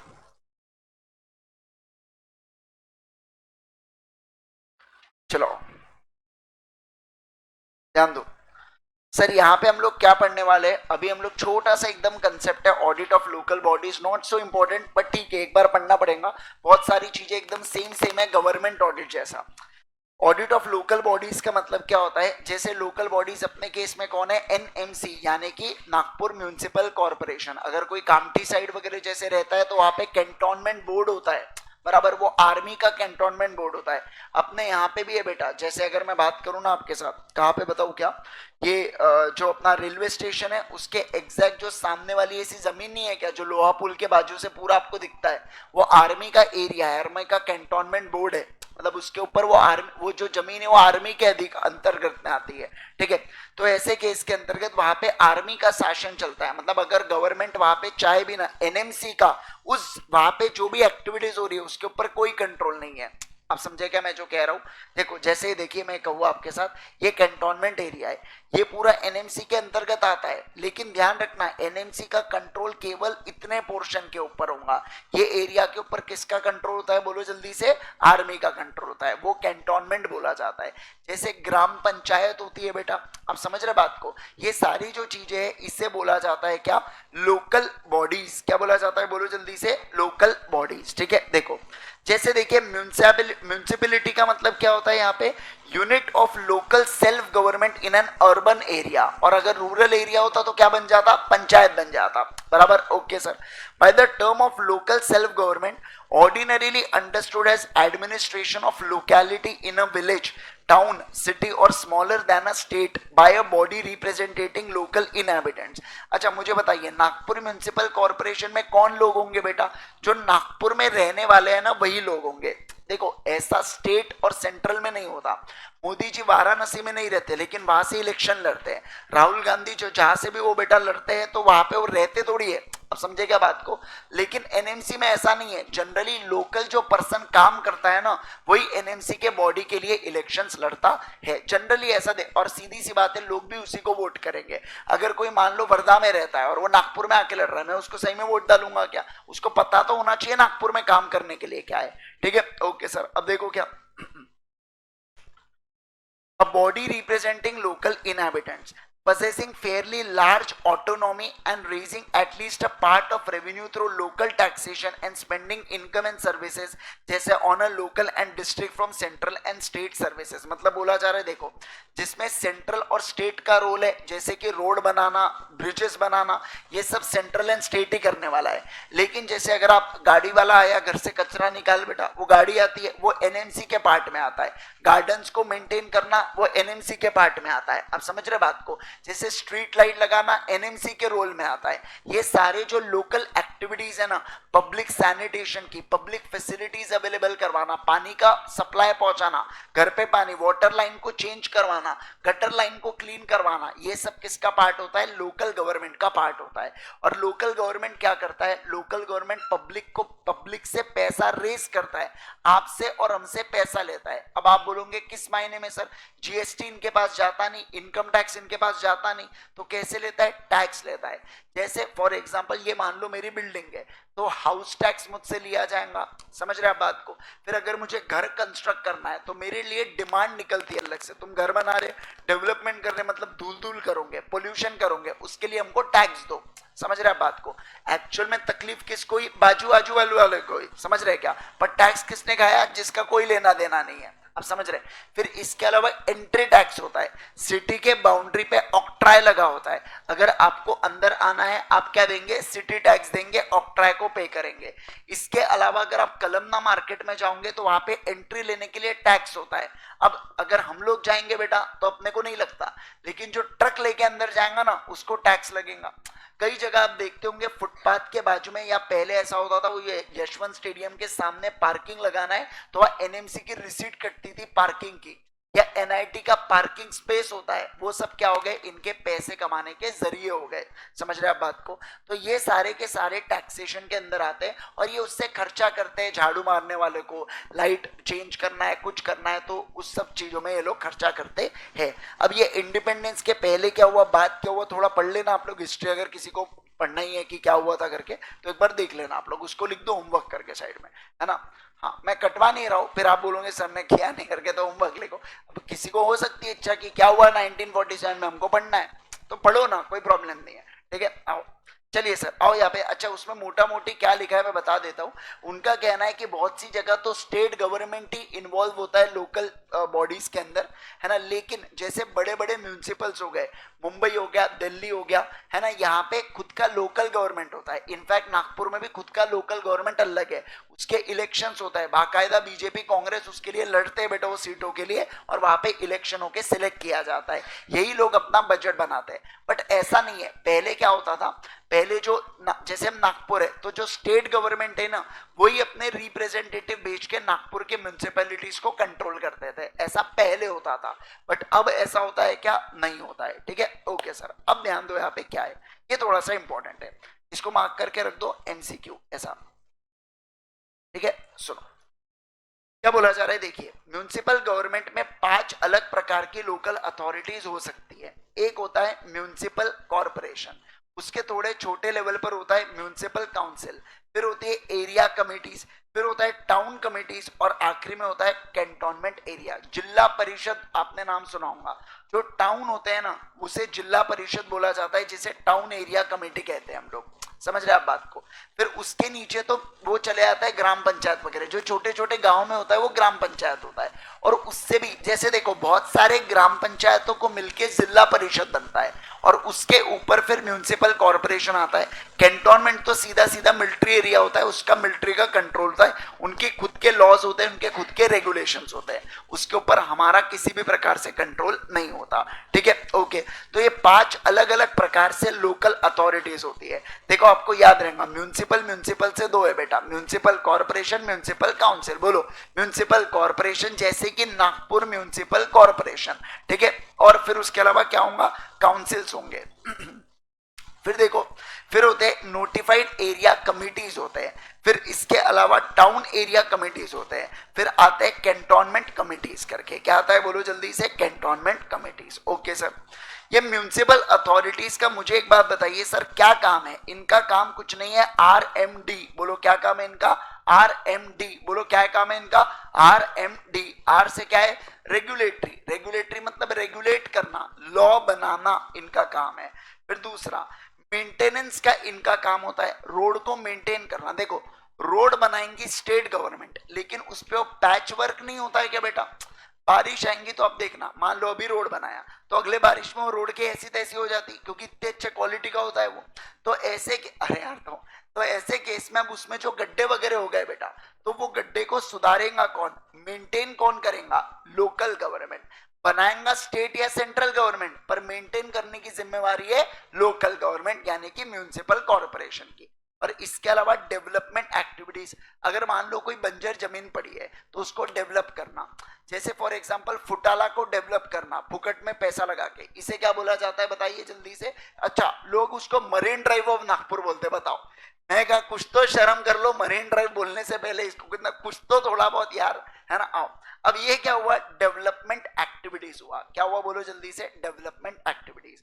तो अगर कुछ ऐसा डेवलप करना है, आजकल अगर आप देखोगे तो हर घर के जो बाहर साइड में है ना, ऐसा बेटा वो टाइल्स जैसा, वो क्या उसको क्या बोलते हैं यार, चाहे कुछ तो बोलते, ऐसे कलरफुल कलरफुल फुटपाथ नहीं होता है कैसा, वो भी जो बनाते हैं ना बेटा, गट्टू, हाँ उसको गट्टू बोलते हैं, वो जो आते हैं ना ऐसे, है ना। तो उसको ये डेवलपमेंट एक्टिविटीज है, ये भी कौन करता है बताइए मुझे जल्दी से। सर एनएमसी कैरी आउट करवाता है, ठीक है ना। तो एनएमसी तीन चीजें करता है, चीजों को रेगुलेट करना, जैसे अभी गणपति विसर्जन का समय आने वाला है, तो कौन कौन से समय ये पेंडल्स वगैरह वालों को टाइमिंग दिया जाता है कि आप कितने बजे सिराने आओगे गणेश जी, बराबर ना। तो उसको रेगुलेट करना ये किसने किया बताइए, सर एनएमसी ने किया। जगह जगह पर ये ऐसे थोड़े से बड़े बड़े पॉन्ड्स बना के रखते हैं, पॉन्ड्स गलत शब्द बोल दिया, टैंक्स बना के रखते हैं, तो वो टैंक्स में ताकि आप क्या करो, विसर्जन करो। तो ये भी रेगुलेटरी किसने किया सर बताइए जल्दी से, एनएमसी ने। मेंटेन करना, पैचेस बनाना किसका काम है, एनएमसी का। और आखिरी में डेवलपमेंट करना किसका काम है बोलो जल्दी से सर, एनएमसी का। तो सभी लोग बोलेंगे आरएमडी, क्या बोलेंगे बोलो, आरएमडी किसका काम है, म्यूनिसिपल अथॉरिटीज का, ठीक है सर। अब इनका जो एक्सपेंडिचर है ना, वो ब्रॉडली इस कैटेगरी में आता है, ठीक है ना। देखो, expenditure incurred by municipal corporation are broadly classified in the following health. देखो, पब्लिक हेल्थ, पब्लिक सेफ्टी। अब पब्लिक हेल्थ कैसे हुआ, आप देखना, घर अभी बारिश के सीजन में है ना बेटा, ये लोग इंस्पेक्ट करने आते हैं घर पे। क्या इंस्पेक्ट करने आते हैं मैं बताता हूँ, कि आपके घर में कोई ज्यादा गंदगी तो नहीं है, ऐसा तो कोई एरिया नहीं है जहां पे बहुत ज्यादा पानी जमा है, उसके कारण मच्छर हो रहे, डेंगू मलेरिया बहुत फैलता है, फिर वो धुएं वाली गाड़ी वाड़ी घुमाते बेटा वो लोग, ये सब पब्लिक सेफ्टी और किसके अंदर आता है, पब्लिक हेल्थ के अंदर आता है। अब जैसे देखो, अभी जैसे चतुर्थी वगैरह होती है तो गणेश टेकड़ी में बहुत ज्यादा गर्दी हो जाती है, बहुत भीड़ हो जाती है, और खासकर वो एक मेन तिलकुटा चतुर्थी आती है जनवरी के महीने में, तब तो अत्यंत भीड़ रहती है। तो अब क्या करते हैं वो लोग, बराबर ट्रस्ट के साथ कॉपरेट करके एक अलग रूट बना देते हैं, अब समझ रहे हैं क्या, जहां पे पूरे ऐसे घूम के आपको ले जाया जाता है, कहां पे, मंदिर में। तो मैं कहूंगा ये भी किसने किया, ये पब्लिक सेफ्टी की जिम्मेवारी किसने रखी, एनएमसी ने रखी। किसने रखी बोलो, एनएमसी। पुलिस के साथ कॉपरेट करके नागपुर पुलिस को बोलेंगे आप वहां पे थोड़ा रहिए, क्योंकि बहुत सारे लोग आएंगे, तो इसलिए कोई मिसहैपनिंग ना हो जाए, इसलिए बोला जाएगा कि पब्लिक सेफ्टी और पब्लिक हेल्थ दोनों कौन देखेगा, एनएमसी। एजुकेशन भी ये लोग करवाते हैं। एजुकेशन का मतलब होता है जो लोकल जैसे होती है ना स्कूल्स वगैरह, देखो दो प्रकार की स्कूल्स होती है, एक एनएमसी और दूसरा स्टेट गवर्नमेंट वाली। आपने सोमलवार का नाम सुना होगा, यहाँ पे रामदास पेट में, वो बेटा स्टेट गवर्नमेंट की स्कूल है। और एनएमसी की भी स्कूल्स होती है। अब जैसे आपने नहीं सुना होगा इसका नाम, जैसे अब क्या बताऊं अब आपको, रामदास पेट में आपको पता है क्या गरबा होता है करके, वो जहाँ पे क्या बोलूं मैं अब, तगड़ी बाग के पास गरबा होता है रामदासपेट का, बास्केटबॉल कोर्ट के ऊपर, ठीक है। वहां पे एक मोर हिंदी स्कूल नाम से है, वो एनएमसी की स्कूल है, समझ रहे हैं आप बात को। तो वहां पे वो जीरो कॉस्ट में एजुकेशन होता है, आई थिंक सो सोमलवार में कुछ बेसिक फीस वगैरह ली जाती है, ठीक है। तो ऐसे केस में ये क्या हुआ, एजुकेशन प्रोवाइड करवाना किसका काम हुआ बताइए, सर एनएमसी का, यानी कि लोकल अथॉरिटीज का।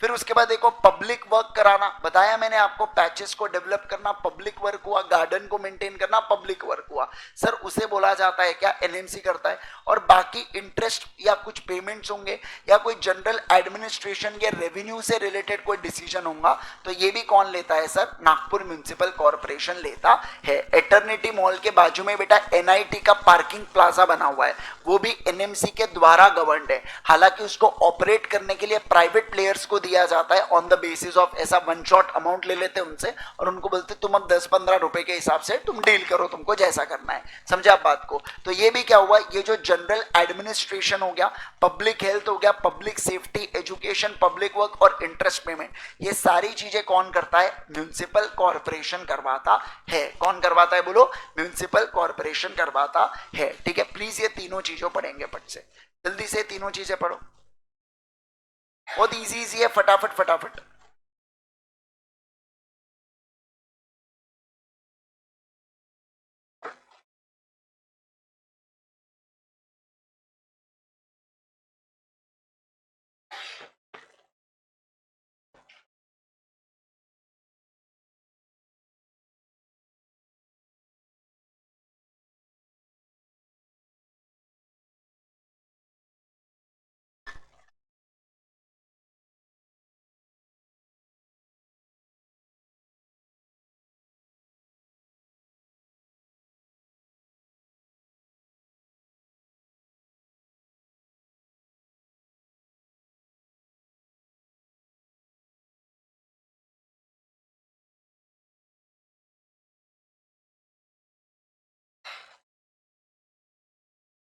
चलो बेटा,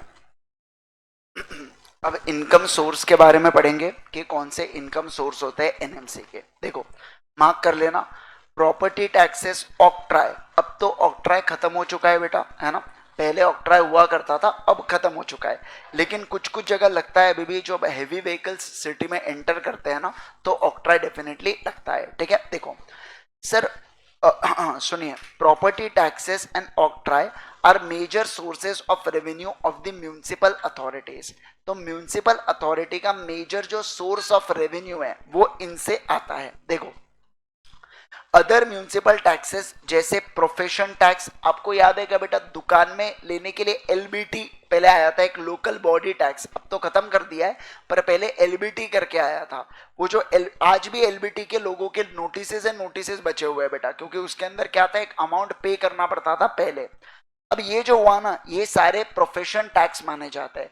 जैसे आपने देखा होगा कि जब भी आप कोई दुकान में जाते हो तो बहुत सारे लाइसेंसेस लगे होते हैं। अगर आप मान लो खाने पीने की शॉप में गए तो फूड लाइसेंस होता है, फिर उसके बाजू में और एक लाइसेंस होता है जहाँ पे नागपुर म्यूनिसिपल कॉर्पोरेशन लिखा होगा, वो जिसे शॉप एक्ट का लाइसेंस बोलते हैं। उसको क्या बोलते हैं बोलो, शॉप एक्ट का लाइसेंस, एस्टैब्लिशमेंट लाइसेंस। तो वो कौन देता है, नागपुर म्यूनिसिपल कॉर्पोरेशन देता है। अब ये सब देगा तो पैसा कौन लेने वाला है, नागपुर म्यूनिसिपल कॉर्पोरेशन। इसके अलावा जो कॉटन मार्केट का वो है नहीं क्या, प्लाजा, प्लाजा तो नहीं बोलूंगा मैं, जो भी है वो भूतिया जगह, तो अरे कितना डेंजरस है वो, है ना। अब वो जो है बेटा जगह, वहां पे जो है ना, वो शॉप्स जितनी भी है वो सारी की सारी रेंट के ऊपर है, और उसका रेंट किसको जाता है, एनएमसी को रेंट। कुछ लीज्ड है और कुछ ओन्ड है और कुछ रेंटेड है, तो मेजोरिटी जो एरिया है लेकिन वो क्या है बेटा, रेंटेड है। तो ऐसे केस में उसका पैसा भी किसको जाता है बेटा, एनएमसी को जाता है। ठीक है, आ जाइए सर। देखो प्रोफेशन टैक्स हो गया, नॉन मैकेनाइज्ड व्हीकल टैक्स हो गया, टैक्सेस ऑन एडवर्टाइजमेंट हो गया, taxes on animal and boats हो गया, टोल टैक्स हो गया या शो टैक्स हो गया। ये सब चीजें किसको जाने वाली है, लोकल बॉडी को जाने वाले हैं। जैसे जब नागपुर में सर्कस आती है, वो कौन सा, अमर सर्कस, बड़ी फेमस है वो, तो जब वो आती है और जहां पे भी वो ऑपरेट करेंगी, मान लो रेशम बाग के वो मैदान में ऑपरेट करेंगी या कोई कहीं पे भी करे, तो उनको एनएमसी को टैक्स पे करना पड़ता है, उसके बाद ही वो लोग क्या कर सकते हैं, वो चला सकते हैं।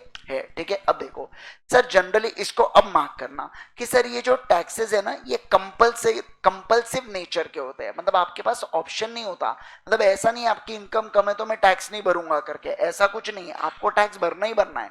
समझ रहे क्या बात को, सबको टैक्स भरना है। आप ये नहीं बोल सकते अरे मैं तो आईटीआर भी फाइल नहीं करता, मेरी इनकम ने 20 रुपए पार्किंग के मत लो करके, नहीं नहीं, ये सबको देना ही देना पड़ेगा, ऐसा यहाँ पे बोल रखा है। ठीक है, okay. On the other hand, tax powers of the other types of urban local authority cover wider range, option of the nature and subject to the procedure of their imposition, requiring final sanction of state governments। मतलब बोला जा रहा है अगर आप मुंबई या दिल्ली में जाओगे तो ये काफी रिग्रेसिव नेचर का टैक्सेशन वहां पे होता है, लोकल गवर्नमेंट का भी, मतलब थोड़ा सा ज्यादा हैवी आपसे चार्ज कर सकते हैं वो लोग। मतलब ये डिपेंड करता है लोकेलिटी टू लोकेलिटी के ऊपर। ठीक है, इसको कंपल्सरी नेचर छोड़ के छोड़ दो। अगला देखो क्या, लोकल बॉडीज में receive different purpose of grants from, देखो किसके द्वारा, स्टेट गवर्नमेंट। सेंट्रल का नाम लिया है क्या, नहीं लिया है। स्टेट गवर्नमेंट ही लोकल बॉडी को सपोर्ट करता है, ध्यान रखना। कभी भी सेंटर से पैसा अगर आना है तो सेंट्रल वाला स्टेट को देगा और स्टेट वाला लोकल अथॉरिटी को देता है, कभी भी डायरेक्ट लोकल अथॉरिटी पे इंपैक्ट नहीं डाला जा सकता। ठीक है, ओके।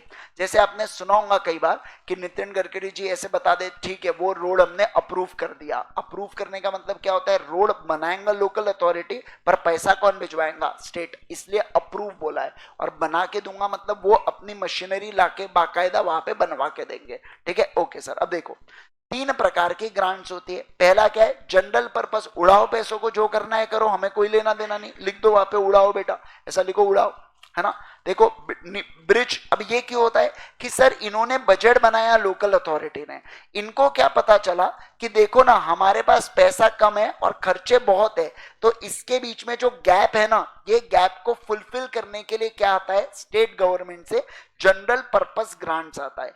आप इन पैसे को जहां चाहे वहां उड़ा सकते हैं, आपके ऊपर कोई रिस्ट्रिक्शन नहीं है, ऐसा यहाँ पे बोल रखा है। दूसरा क्या बोला गया बताइए मुझे, स्पेसिफिक पर्पस ग्रांट्स। अब बताने की जरूरत नहीं है, बास्केटबॉल कोर्ट के लिए पैसा आया तो उसी के लिए इस्तेमाल करना है। तो जिस मेंशन पर्पस, रोड बनाने के लिए पैसा दे रहा हूं, रोड ही बनाना, स्विमिंग पूल मत बनाना, समझ रहे आप बात को। तो इसे क्या बोला गया, स्पेसिफिक पर्पस ग्रांट्स। क्या बोला गया, बोलो स्पेसिफिक पर्पस ग्रांट्स। तीसरा देखो क्या, लॉस ऑफ रेवेन्यू। क्या बोला, बोलो जल्दी से, लॉस ऑफ रेवेन्यू। आपने कंपनसेशन सेस के बारे में सुना है क्या जीएसटी में, है ना, कि सर कुछ स्टेट गवर्नमेंट्स को नुकसान हो रहा था कोई टैक्सेस के अंदर, तो इसलिए कंपनसेशन सेस को इंट्रोड्यूस किया गया। बोला कि कंपनसेशन सेस से जो पैसा आएगा वो स्टेट गवर्नमेंट को देंगे और क्या करेंगे, उनके नुकसान की भरपाई करेंगे। बट सबसे बड़ा जोक मैं आपको बताता हूं, लाखों करोड़ों का रेवेन्यू कंपनसेशन सेस से आज भी आके पड़ा है गवर्नमेंट की तिजोरी में, बट वो आज भी सेंट्रल गवर्नमेंट की तिजोरी में पड़ा है, मतलब कि कंसोलिडेटेड फंड ऑफ इंडिया में आया, और आज तक वो कंसोलिडेटेड फंड ऑफ स्टेट में कभी क्या नहीं हुआ, अलोकेट नहीं हुआ। बोलते वक्त बोला गया था आपको कंपनसेशन दिया जाएगा, अब इसमें क्या हो गया, इसमें लगे किसके, स्टेट गवर्नमेंट के। पहले सोचा था 100 रुपए आएंगे, पहले 100 रुपए आते थे, फिर अब 80 आना चालू हुए जीएसटी से, तो पहले बोला था 20 रुपए आपको गैप में पैसा दे देंगे, अब वो पैसा ही नहीं आ रहा है। मतलब अब इनको अपने खर्चे किस में चलाना है, 80 रुपए में चलाना है। समझ रहे आप बात को, कोई अलोकेशन नहीं हुआ एज इट इज अभी। मतलब इनका कहना है कि हम अपोर्शन करने का तरीका फाइंड आउट नहीं कर पा रहे। अच्छा ठीक है, मतलब जैसे कुछ ओवरहेड्स नहीं होते क्या, समझ नहीं रहा है ये इसको कैसे डिस्ट्रीब्यूट करूं, वैसा ये लोग बोल रहे हैं कि हमको समझ नहीं आ रहा कैसे डिस्ट्रीब्यूट करूं, किसको कितना पैसा दूं करके, इक्वली बांटूं तो भी गलत हो जाएगा, क्योंकि महाराष्ट्र बड़ा स्टेट है तो उसको ज्यादा पैसा लगेगा। अब समझ रहे बात को, अगर कोई छोटा स्टेट है तो उसको कम पैसा लगेगा सेस का। तो इनका कहना है कैसे डिस्ट्रीब्यूट करें, ठीक है। आओ अब देखो, इसे बोला जाता है statutory and compensatory grants. These grants under various enactments are given to local bodies as a compensation on account of loss of revenue on taking over the tax by state government from local government। जैसे octroi को खत्म किया, तो octroi को खत्म किया तो नुकसान किसको हुआ, लोकल गवर्नमेंट को। तो इसलिए स्टेट गवर्नमेंट इनको क्या भिजवाती है, कंपनसेशन भिजवाती है, ताकि आप अपना पैसा चला सको। समझ गए क्या, एक बार फटाफट देख लो जो अपन ने अभी इतना देखा, फिर मैं अगले ये फाइनेंशियल एडमिनिस्ट्रेशन वाला पॉइंट पढ़ाऊंगा आपको।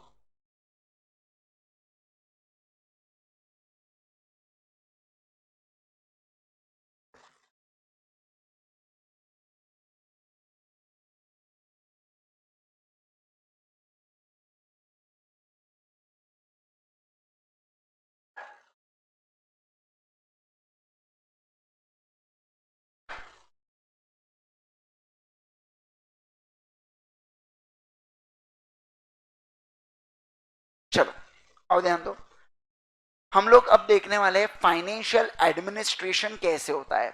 मतलब मैं क्या बोल रहा हूं, जितनी भी फाइनेंस से रिलेटेड एक्टिविटीज है किसकी, लोकल गवर्नमेंट की, वो किस तरीके से एडमिनिस्टर की जाती है, क्या की जाती है बोलो, किस तरीके से उसको देखरेख किया जाता है, उसके बारे में मैं आपको पढ़ाने जा रहा हूं।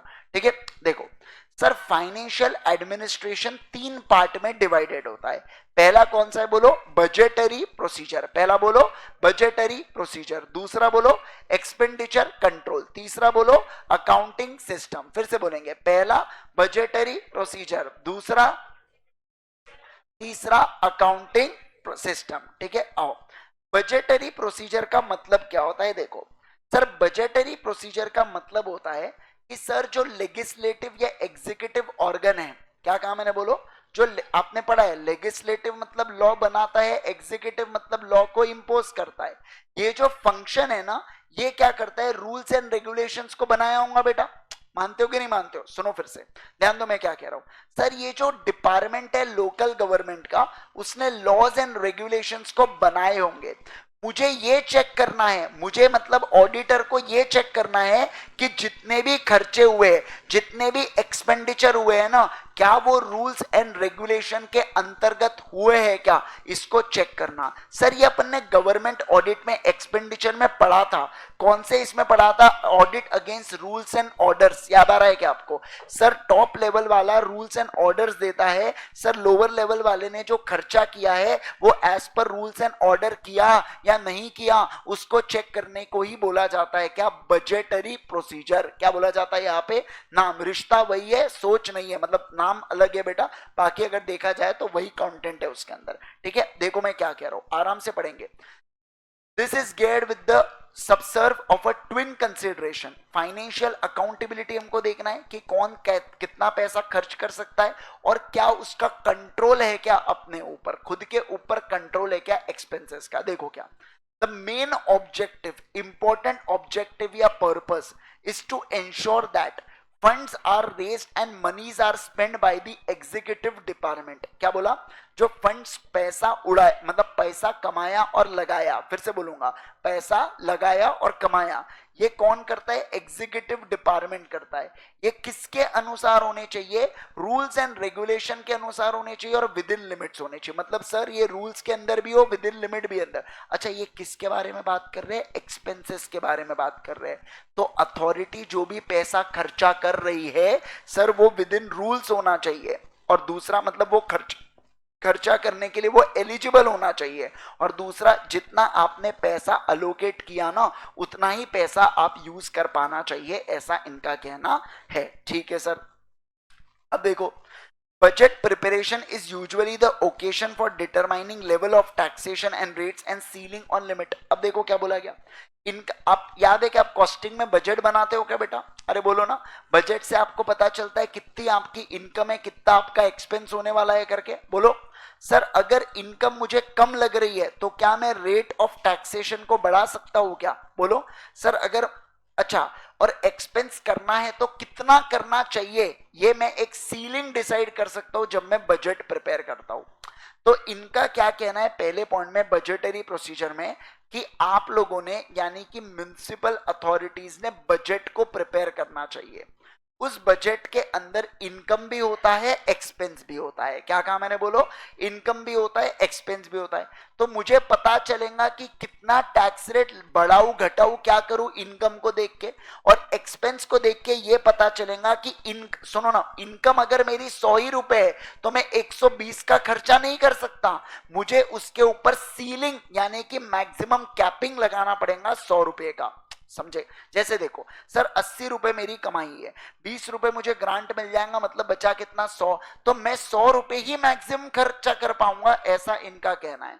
तो जब आप बजट बनाते हो ना तो आपको आपकी इनकम के बारे में पता चलता है और आपको आपकी सीलिंग ऑन एक्सपेंडिचर की कितना एक्सपेंडिचर में मैक्सिमम करूं उसके बारे में आपको पता चलता है। क्लियर हूं मैं? सारे लोग बोलो एकदम क्लियर। तो देखो क्या बोला बजटरी प्रोसीजर में, सर पहला पॉइंट तो पुराना वाला चुराया इन्होंने, बोला रूल्स के अनुसार खर्चा होना चाहिए और विद इन लिमिट होना चाहिए। फिर बोला कि म्युनिसिपल कॉर्पोरेशन अपना बजट बनाएगा, बजट से इनको दो चीजें पता चलती है बेटा, एक तो इनकम कितनी होने वाली है और उस इनकम के अनुसार मैं कितना मैक्सिमम खर्चा कर सकता हूं। अगर आपको 100 रुपए की पॉकेट मनी मम्मी पापा देते हैं तो आप 100 रुपए ही खर्चा कर पाओगे, 120 की पार्टी दे पाएंगे क्या? आप नहीं दे पाएंगे। समझे आप बात को? 100 मतलब 100। अगर सर गैप है तो आपको एक्स्ट्रा सोर्सेज ऑफ फंड, एक तो आप फिर बोलोगे पापा को पटाओगे, पापा दे दो ना थोड़ा 10-20 रुपए, तो वो हुआ बेटा क्या? वो गैप को फिल करना हुआ। तो उस हिसाब से अपन मैं इनकम को सोचूंगा। अगर मान लो मैं खर्चे को कट ऑफ कर ही नहीं सकता तो मेरे को इनकम के दूसरे सोर्सेस सोचना पड़ेगा, ऐसा इनका कहना है। ठीक है, अब देखो, म्युनिसिपल बजट फॉर्मेट्स में vary from state to state, मतलब कोई फॉर्मेट नहीं इनके बजट का, जैसा बनाना है बनाओ आप, स्टेट टू स्टेट डिफर करो।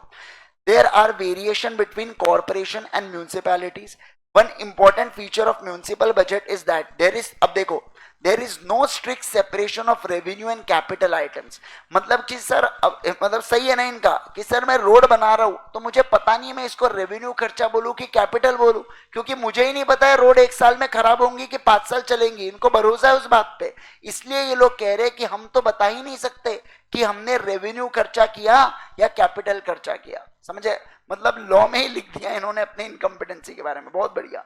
यूजुअली हेड कॉल एक्स्ट्रा, ये इंपॉर्टेंट है, एक्स्ट्रा ऑर्डिनरी आइटम्स का एक हेड बनाया जाता है, ठीक है, जिसमें सारे मोस्टली कैपिटल खर्चों को ये लोग डंप कर देते हैं, ठीक है। However number of special fund जैसे रोड हो गया, या इन case of separate budget of specific municipal corporation जैसे एजुकेशन हो गया, या एंटरप्राइज एक्टिविटी जैसे वाटर सप्लाई, सैनिटेशन और ये सब, मतलब आप यहाँ पे सेपरेट सेपरेट बजट बनाओगे स्पेसिफिक चीजों के लिए। क्या क्या बोलो, सेपरेट सेपरेट बजट बनाओगे स्पेसिफिक चीजों के लिए, पर इसको मार्क करो एक्स्ट्राऑर्डिनरी आइटम्स को। और आप पूछेंगे आपसे एमसीक्यू में कि सर बताओ कैपिटल ट्रांजैक्शन होते हैं एनएमसी को, उसको कहां पे शो किया जाता है, फिर आप वहां पे बोलोगे कैपिटल एक्सपेंस में, रेवेन्यू एक्सपेंस में, एक्स्ट्राऑर्डिनरी आइटम्स में, कहां पे, तो आप वहां पे कैपिटल एक्सपेंस करके आओगे, है ना। आप याद करना मेरी बात को, मैंने क्या बोला था करके, ठीक है ना। चलो सर, चलिए आइए ध्यान दो, अगला देखो क्या, एक्सपेंडिचर कंट्रोल। सुनो बात को, देखो सर सेंट्रल या स्टेट गवर्नमेंट में है ना, इनके पास बहुत पैसा होता है। जब इनके पास अलग अलग पैसा होता है बेटा, तो ये लोग क्या करते हैं, याद है आपको, सेग्रीगेशन ऑफ ड्यूटीज करते हैं। मतलब क्या सर, लॉ बनाने वाला कोई और होता है, लॉ को लागू करने वाला कोई और होता है, लेकिन म्यूनिसिपल कॉरपोरेशन के पास उसके कंपैरिजन में उतना पैसा नहीं होता। तो यहां पे क्या होता है, लॉ बनाने वाला और लगाने वाला या सैंक्शन करने वाला एक ही पर्सन होता है। मतलब there is an integration of power. क्या है बोलो जल्दी से, इंटीग्रेशन ऑफ पावर। इसलिए यहां पे जरूरी है बेटा क्या, एक्सपेंडिचर कंट्रोल करना। एक्सपेंडिचर कंट्रोल का मतलब क्या होता है, एक्सपेंडिचर कंट्रोल का मतलब होता है जिस पर्सन के पास लॉ बनाने की पावर है और सैंक्शन करने की पावर है, क्या उसने वो खर्चा वाकई में करना चाहिए था या नहीं करना चाहिए था। मतलब मैन ऑफ ऑर्डिनरी प्रूडेंस बन के जानने की कोशिश करो। कौन सा ऑडिट है ये, प्रोप्राइटरी ऑडिट। याद आ रहा है आपको, जो खर्चा किया वो सैंक्शन में किया पर जरूरी था क्या, उसके बारे में जानने की कोशिश करो। जैसे फुटाला को 100 करोड़ का बजट दिया, ठीक है, इसके अलावा सैंक्शन भी किया, ठीक, अरे पर जरूरी था क्या फाउंटेन लगाना जो कभी चले ही ना। तो ऐसे केस में जानने की कोशिश करो उसको, बराबर है। ये सर पता नहीं मुझे चला या नहीं चला, हो सकता है वो करके इनका कुछ अच्छा प्रोजेक्ट, अब सीरियसली मत हो जाना, कोई बोले डेवलपमेंट किया ना, आओ चलो सर आओ, फिर ध्यान दो यहाँ पे, the system of financial control existing in the state and central government is condition the fact that there is a clear demarcation between legislative and assembly. मतलब यहाँ पे सेग्रीगेशन ऑफ ड्यूटी होता है। लेजिस्लेटिव मतलब लॉ बनाने वाला, निर्मला सीतारमन जी law बनाते हैं, एमसीए उसको लगाता है, बराबर है, ओके। अब देखो, लेकिन म्यूनिसिपल कॉर्पोरेशन में मार्क करो, there is an integration of legislation and executive power in municipal council makes it difficult to execute to the function of inquisitorial body as well। मतलब सर हमें ये समझ नहीं आता कि ये जो खर्चा हुआ है ना, ये सही हुआ है, गलत हुआ है या कैसा हुआ है, क्योंकि एक ही पर्सन जनरली क्या करता है, कंट्रोल करता है, इसलिए यहाँ पे बोल के रखा है, ये थोड़ा सा अलग है। Moreover, separation of executive power and functional of municipal government cannot be accommodated the existence of independent finance officer responsible for municipal council and executive committee. This system leaves an external audit by state government as a only instrument for controlling municipal expenditure। मतलब क्या बोला गया, हमारे पास इतना पैसा नहीं है कि हम लोग फाइनेंशियल ऑफिसर अलग लाएंगे, लॉ बनाने वाला ऑफिसर अलग लाएंगे, ना जी ना, हम तो एक ही रखेंगे उसको। तो इसलिए बोला गया है कि अब स्टेट गवर्नमेंट के पास कोई ऑप्शन नहीं है बेटा, और उनको क्या कराना पड़ता है, एक्सपेंडिचर ऑडिट करवाना पड़ता है, किसका, एनएमसी का। हालांकि मैं आपको एक बात बताऊं क्या, आज के डेट में सारी म्यूनिसिपल कॉर्पोरेशन इतनी बड़ी हो चुकी है कि लेजिस्लेटिव और एग्जीक्यूटिव को अलग अलग कर दे करके, तो अब ये बुक में बहुत अच्छा प्रोविजन लग रहा है, लेकिन रियल लाइफ में उतना अब ये नहीं होता है, क्योंकि लॉ बनाने वाला कोई और होता है आजकल और फाइनेंशियल कंट्रोल करने वाला कोई और होता है, ठीक है, ओके सर। अगला देखो, अकाउंटिंग सिस्टम। अब देखो क्या, म्यूनिसिपल अकाउंटिंग एंड बजट हमेशा क्या किए जाते हैं, क्रिटिसाइज किए जाते हैं। क्यों क्रिटिसाइज करते, क्योंकि बेटा ना ही ये सिंपल है और ना ही ये कॉम्प्रिहेंसिव है। मतलब आसान भी नहीं है बनाना, और चलो बना भी लिए तो पूरी चीजें कवर नहीं करते ये लोग, है ना। तो इसे बोला जाता है ना ही सिंपल है और ना ही कॉम्प्रिहेंसिव है। अब देखो, sometimes providing inadequate information and at other times excessive information। ये देखो, सरफीट का मतलब होता है एक्सेसिव, लिख के रखो वहां पे।